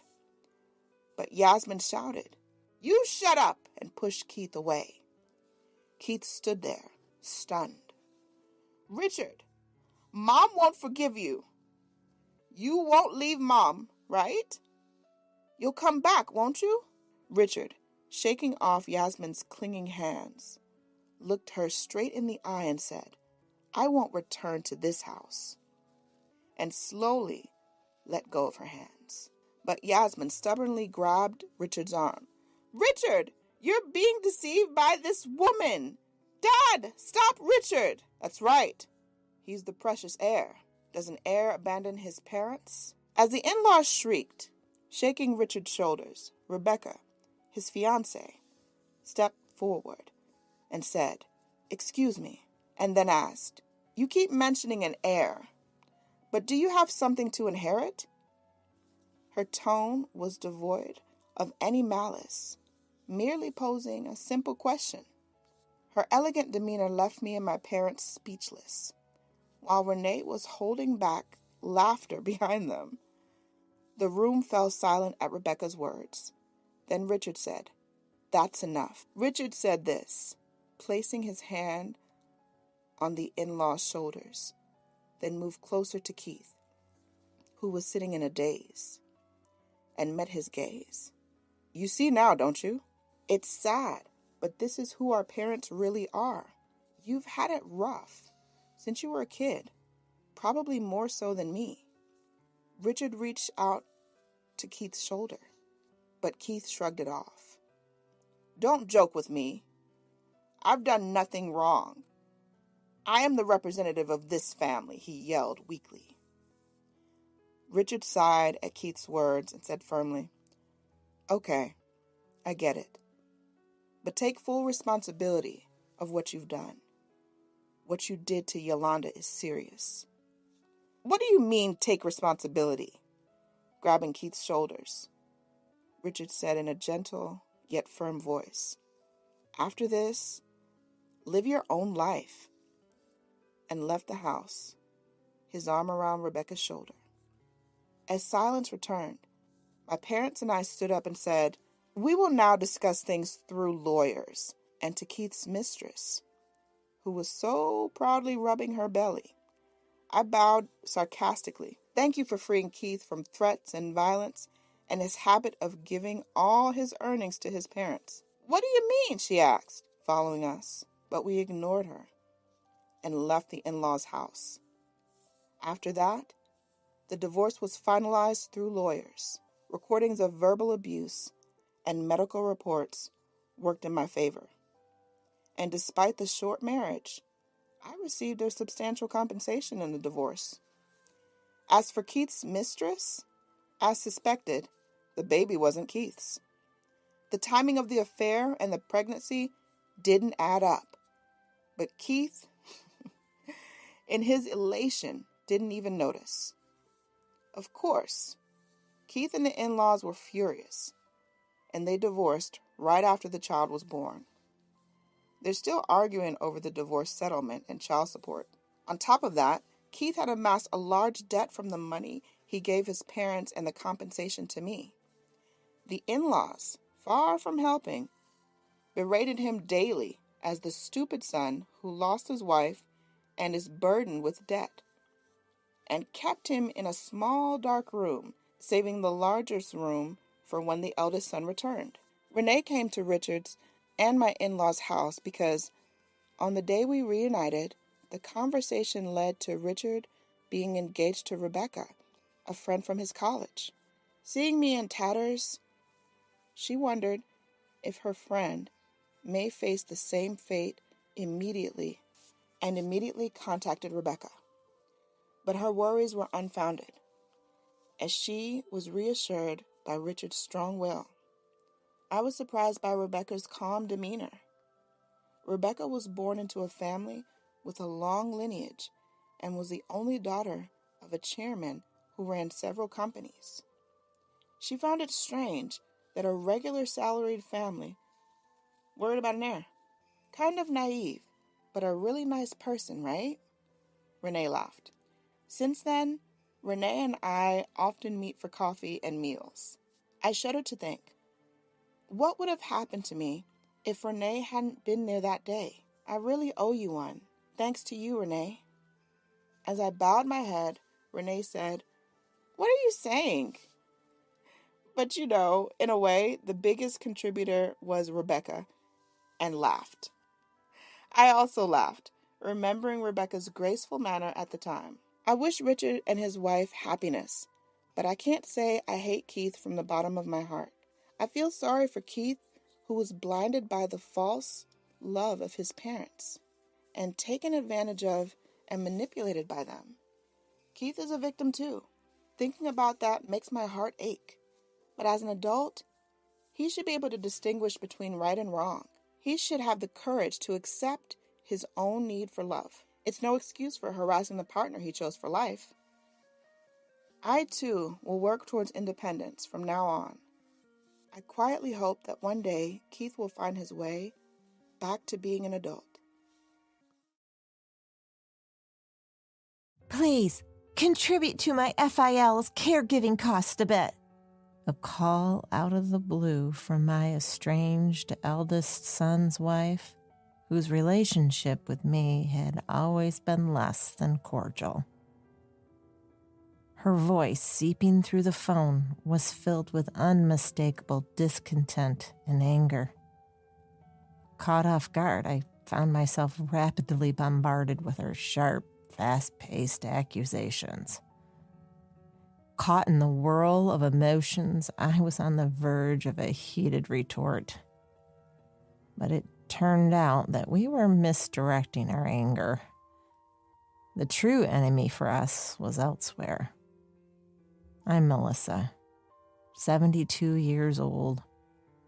Up until a few decades ago, I was the mother of two, caught up in the whirlwind of parenting. But that feels like a distant past now.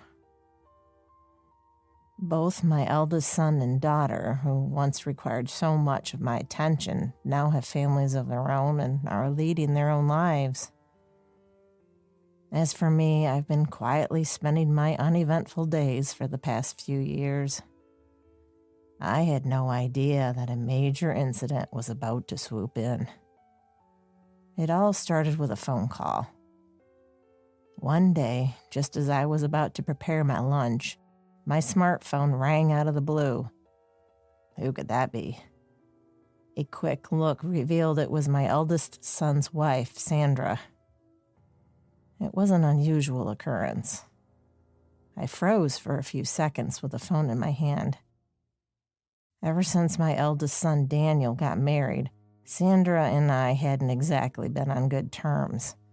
An unexpected call from her. We've been drifting apart over the years. Actually, we haven't even contacted each other, let alone met, for more than a decade. Hello? I managed to stammer out a greeting, my voice shaking with an odd sense of tension, only to be met with an obviously disgruntled voice from the other end. MIL. It's been a while. This is Sandra. Her voice, low and imposing, didn't give me the leisure to feel nostalgic. It's been a while indeed. How have you been? Is there something you need?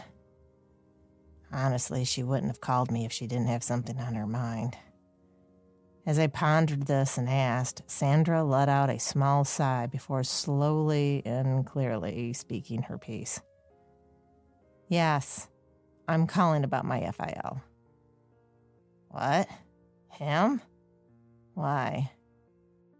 Before I could finish my question, Sandra cut me off, raising her voice slightly. I understand that you have your own circumstances, MIL, but if this continues, we'll be in ruins. Ruins? What do you mean? As I expressed my confusion, Sandra continued with even more excitement in her voice. Please, contribute a bit to my FLL's caregiving costs. Caregiving cost? Her way of speaking was filled with an inexplicable anger towards me. The quick chatter seemed to foster the situation. I understand it's difficult. We also can't provide care due to our work commitments, and we feel bad about that. But despite giving so much already, to ask us to increase the monthly financial support, isn't that a bit outrageous? With each new topic, elder care, financial support, I was hearing words that were foreign to me. I was confused and hastily asked for clarification. Wait, elder care? For your FIL? What? Daniel's father. I'm talking about your husband. Her tone was almost mocking. Since the start of the phone call, I'd held my tongue, but her blatant attitude finally got under my skin. Excuse me, I don't have a husband. What? I unintentionally raised my voice. Perhaps my reaction or my response was unexpected. A silence ensued. I took a breath and spoke. Sorry for getting upset and coming off as rude, but it's true that I don't have a husband. I divorced him 10 years ago, so I'm single now. Didn't Daniel tell you? From the other side of the phone, I heard a gasp. She probably knew nothing about this. Something was off. The call seemed to be getting lengthy, so to hear the details, Sandra and I decided to meet after several years. The next day, we arranged to meet at a dinner. Seeing Sandra after so long, it's obvious we've both aged, but she seemed particularly worn out. I didn't remember her being so unkempt. After a brief greeting, I listened to her story, which went like this. Since their marriage under Daniel's direction, Sandra had consistently been sending a fixed amount of money to my ex-husband. 10 years ago, Daniel suggested they increase the amount they were sending. The reason being, my ex-husband needed elder care. Up until that point, Sandra had been sending quite a sum of money, so to send any more would be difficult, she protested. But Daniel told her, "We're almost 40, right? Yet we still don't have any children. Probably we won't be able to show our parents a grandchild, despite me being the firstborn. So at least let's support our parents financially as a form of final piety. Daniel and Sandra had married relatively late, so they had not been blessed with children yet. As a woman, I understood her anxiety. So I had never brought it up, but apparently Sandra felt quite guilty about this. And so she had agreed to increase the amount. At that time, I thought what Daniel said was right, so I agreed. But then, just recently, he told me we needed to increase it even more. Sandra was staring down and trembling. We're almost 50, and considering our retirement, we can't afford to give more, she protested to Daniel. Then, hearing the words that Daniel replied with, I felt like fainting. That idiot had the nerve to tell his own wife, "You haven't served your duty as a wife, so at least you could provide money." What an awful thing to say. Oh, how pitiful. I couldn't say anything, but our finances are truly tight. So I ended up taking out my frustration on you, MIL. I apologize. I should be the one apologizing. I'm not sure how to make amends. As Sandra expressed her deepest apologies, I did the same without missing a beat. I had decided to have my son apologize at a later date, but there are still many things that do not make sense. Firstly, I've never received any cash from Daniel either before or after our marriage. I've never even heard of him giving me any form of allowance. Next, this is the first time I'm hearing that my ex-husband requires care. Speaking of 10 years ago, that was around the time we got divorced. But he was still fit as a fiddle back then. If something happened after the divorce, I should have heard about it from my oldest daughter. Moreover, according to Sandra, Daniel visits my ex-husband's house every weekend to help with his care. I tried going on my day off, but Daniel stopped me. He said, "You don't need to come because Mom doesn't like you." What? Why on earth would Daniel keep our divorce a secret? As we continued talking, it became clear that there were a lot of misunderstandings between us. I thought Sandra didn't like me, and she thought the same about me. But it turns out the cause of all this was Daniel. Thinking back, Daniel used to tell me things like, "Sandra said your cooking isn't good," or "She really doesn't want to come over." That's why I always had a hard time with Sandra. Upon asking, it seems that Sandra felt the same way. She had heard from Daniel that I had said things like, I wanted someone younger, or she's not thoughtful or charming. The reason she stopped coming to our house was also because Mom doesn't like it, according to Daniel. But when we think back, neither of us remember saying much things. Right now, as we're talking face to face, I don't feel any hostility from Sandra towards me, so it seems like this was all caused by Daniel. What on earth was he thinking? Causing a rift between his wife and his mother? I decided to call Daniel first.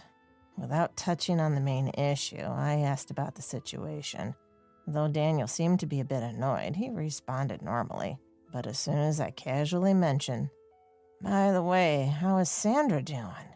I'd love to catch up with you two sometime," his attitude changed completely. Suddenly, he became flustered and started to hang up the phone, saying he was busy. Even though I insisted on continuing the conversation, he lost his patience and yelled, "Stop being so persistent! No wonder Dad divorced you. Even Sandra hates you. Can't you take a hint?" Then he forcefully hung up the phone. He was clearly flustered. Of course he would be. He would be in trouble if Sandra and I met. After all, he even kept our divorce a secret from Sandra. There's no doubt he hung up the phone in a panic. Sandra's words started to feel more and more like the truth. Regrettably, if this is true, I don't think I can side with Daniel anymore. For now, leaving Daniel aside, I decided to contact my eldest daughter. It was to know about the current state of my ex-husband. As expected, my ex-husband was fit as a fiddle. This would mean that someone is lying. Daniel is expected, but the problem lies with the ex-husband. Is my ex-husband also in on the lie, or maybe... After discussing with Sandra, we decided to explain to our eldest daughter that it was all because of something Daniel did, and asked her for cooperation. Since Daniel's birthday was coming up, we used that as a pretext. The plan was to celebrate his birthday as a family after a long time. My daughter invited Daniel and her family. Although I thought it was a bit forced, Daniel wasn't completely against the idea and responded with, "Really? At this age?" Apparently, he was more excited about it and said, "Don't forget my birthday present." What an easygoing son I have. According to my daughter, my ex-husband was excited to see me. Both were blissfully unaware of their impending judgment. Sandra and I had a thorough discussion, and we were prepared for that day. We decided to use my daughter's house for the meeting. Just in case, we asked my daughter's husband to stay in another room. In full readiness, we waited, and my ex-husband and Daniel arrived together. My ex-husband, who I hadn't seen in 10 years, saw me, and his face lit up as he rushed towards me. "Long time no see. Brings back memories." "Yeah, it's been a long time. You seem as lively as ever. You didn't seem to need any care at all." I said it with a touch of irony, but he misinterpreted it as a compliment and scratched his head in delight. "Yeah, people often tell me I don't look 70. You also look pretty good for your age. I think I might fall for you again." Hold on, that's creepy. I managed to swallow those words, which were on the tip of my tongue, and kept a smile on my face. Once we all sat at the table, my daughter poured the tea. I took a deep breath.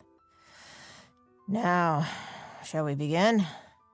I glanced at Daniel, who was hungrily devouring the served tea and snacks, caught his eye, and started a conversation. "You're already 47, Daniel. Time flies, doesn't it? You're supposed to age." "Yeah, you've become a total granny, too." Daniel snorted, and my ex-husband corrected him. "What are you talking about? Your mom looks much younger than her peers." "That's true. There are many who need care at this age, right?" At my words, both Ken and my ex-husband looked flustered. A few seconds later, my ex-husband coughed awkwardly, trying to divert the conversation. "Well, I'm glad you seem well. I've always wanted to get in touch, but, you told me not to." "Yes, I'm doing well, thank you." I responded with a faint smile, and my ex-husband, seemingly relieved, began chatting away. "I'm glad to see you. In fact, I was thinking that today might be the good time to ask if we might spend our remaining years together." With those words, my ex-husband looked up at me with a sharp expression that seemed to have been somewhat prepared. Then, as if diverting a well-rehearsed punchline, he firmly stated, "Our remaining years together aren't going to be long. Let's live together." I wish he'd saved his dreams for when he was asleep. Looking at my ex-husband, who was gazing at me with sparkling eyes, I gave him a particularly bright smile and clearly told him, back before our divorce, I was nothing more than a maid. Now I'm to be a caregiver? Isn't that convenient? My ex-husband was taken aback. "Because you're in need of care now, aren't you?" I continued, which left him gaping. Where had his smug expression and overflowing confidence from moments ago gone? He turned to Daniel, who was sitting next to him with a face like a carp, looking for help. Daniel looked at me with his eyebrows twitching. What are you talking about? Dad and Mom are both still in good health, aren't they?" "Oh, is that so? Speaking of which, Daniel, I heard you've been visiting him every weekend recently. How fidel of you." Daniel stuttered, Yes, his mouth twitching. That's right. I have a present for you. Partly as a birthday gift. As he brought my bag closer, I pulled out a file from it and handed it to him. Daniel took it in his hands, his eyes wide. This is... In the file Daniel was holding, there were several photos of him and an unfamiliar woman looking very intimate. These were all collected by the private investigator.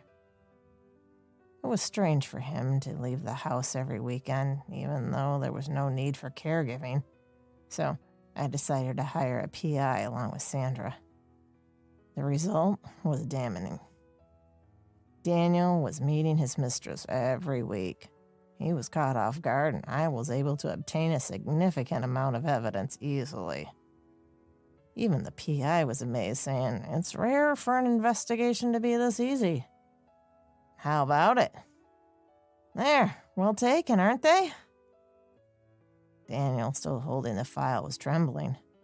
Perhaps out of embarrassment, his face turned bright red. You've invaded my private life. Private? I was told you were brazenly walking around arm in arm. With a face as red as a beet, Daniel stared at the file. And? What happened with this lady? I asked, and Daniel hesitated for a moment before slamming the file down on the table and glaring at me. You know full well. That's right. She's my mistress. It's all because Sandra has lost her appeal. If I was satisfied with Sandra, I wouldn't be having an affair. His outrageously self-serving statement made me want to throw the tea in front of me at him. I couldn't believe my adorable son had turned into such a worthless man. Like father, like son, how pathetic. After all, the reason I divorced my ex-husband in the first place was his infidelity. My ex-husband had always had a habit of cheating. But with his smooth talk and persuasive words, I somehow ended up forgiving him. In the midst of all this, it was 10 years ago that we finally got a divorce. An affair came to light then, and the other party was a mutual acquaintance. Furthermore, it was revealed that my ex-husband had told his affair partner that the wife is just like a maid, so there's no love there. Thinking that I didn't want to spend the rest of my life with this man, I finally decided to get a divorce. Fortunately, I could get sufficient amount of property division, so I didn't have to worry about living expenses. When we got divorced, Daniel also said that it's impossible to have an affair, I said. What's impossible is getting caught. I was confident that I could handle it well, he replied. Yet he had the nerve to say this despite being caught. Even when I presented him with so much evidence, he showed no signs of remorse. I exaggerated on purpose, saying, even then, I received enough property division, which saved me. I wonder how much you will pay to your lady, Sandra. At this, Daniel visibly paled. Hold on, Mom, please. Don't tell her, please. He stumbled to his feet and knelt in front of me. You don't like Sandra either, right? I'm getting divorced, so please keep it to yourself. His pathetic groveling reminded me of my ex-husband. I won't tell, I said. Daniel looked relieved. As he began to say, Good, Mom, you understand, I called to the next room through the door. Because there's no need to tell. Right, Sandra? What? At that moment, Sandra, her face as ferocious as a guardian deity, appeared from the next room as the door was flung open. Daniel screamed pitifully and crumpled to the ground. What? Sandra! Why are you here? Wait, I'm so confused. My head is spinning. While he said this, Sandra strode over and stood imposingly in front of Daniel. Why? That's my line. What about the caregiving? The filial piety? I heard everything from your mom. But, stammered Daniel, blinking rapidly, but Sandra wouldn't let him get a word in. I don't want your excuses. All the complaints you've made about your mother were lies, weren't they? What did you want to do? What joy did you get from driving a wedge between your wife and your mother? Overwhelmed by Sandra's fury, Daniel dropped to his seat, shaking his head vehemently. No, it's not like that. I just had a little shortage of pocket money, so I collaborated with my dad and said it was a remittance. When Sandra was puzzled, Daniel mumbled, If Sandra and Mom get along, it would be exposed immediately. That's why. In other words, it seemed he and his father had been using the money they claimed was a remittance. The reason for the increase in amount 10 years ago was due to the property division to me, which had left his father poorer. Yet his father still had some of his retirement money left, and they should have been able to maintain a normal life. When I pressed them, they hesitantly confessed. Apparently, they both had women they liked and had been giving them gifts. Upon learning the truth, Sandra let out a deep sigh and looked down at Daniel with eyes that were as disdainful as if she were looking at garbage. As you wish, let's get divorced. Also, all the money you lied about and took from our finances, I want it all back. Of course, it is apart from property division. What? But I don't have that kind of money. Sell your beloved, precious car. It can't be helped. You can pay the rest in installments. If you don't pay, I'll show up at your workplace. I'll also spread the word among our mutual friends. Oh, my beloved car? Daniel muttered, a hint of tears welling in his eyes. He glared fiercely at Sandra and raised a voice of protest. That's horrible! You're a monster! And to spread this around to my buddies, aren't you ashamed? You're admitting that you're a pitiful woman who got cheated on. Daniel! I instinctively tried to intervene, but Sandra stopped me. She squatted down to match the height of Daniel's face, and without blinking, she said, I haven't done anything to be ashamed of. I didn't lie, nor did I cheat. If I dare to say, I lacked judgment in men. I ended up marrying you. That's the only thing I'm ashamed of. Daniel, who was declared this at point-blank range, seemed to be at a loss for words. He flopped down on the floor, crying quietly. Sandra stood up with a slightly refreshed face and said, I'll consult with a lawyer later and contact you. Daniel didn't respond and just kept crying. In the end, he stayed like that for a while, even after Sandra and I returned home. It seemed that my ex-husband tried to cheer him up due to his deep depression, but he lashed out at him, saying it was his fault. Eventually, Sandra and Daniel divorced. As promised, it seems he's paying money back each month. To my surprise, Daniel came to me crying for help, but I turned him away at the door. There's a limit to being shameless. He also tried to get money from his mistress, but of course she refused. Apparently, she quickly abandoned him when he ran out of money. What's more, the mistress turned out to be a married woman. He seems to be in a hopeless situation. On a calm afternoon, over coffee at a cafe, Sandra said, He seems to be really concerned and contacts me every day, begging for help. He was crying on the phone the other day, too. Look, here he goes again. And showed me her smartphone where Daniel's name was listed repeatedly in the call history. When I replied, I'm sorry, honey, I raised him wrong. She gave me a bright smile. It's okay.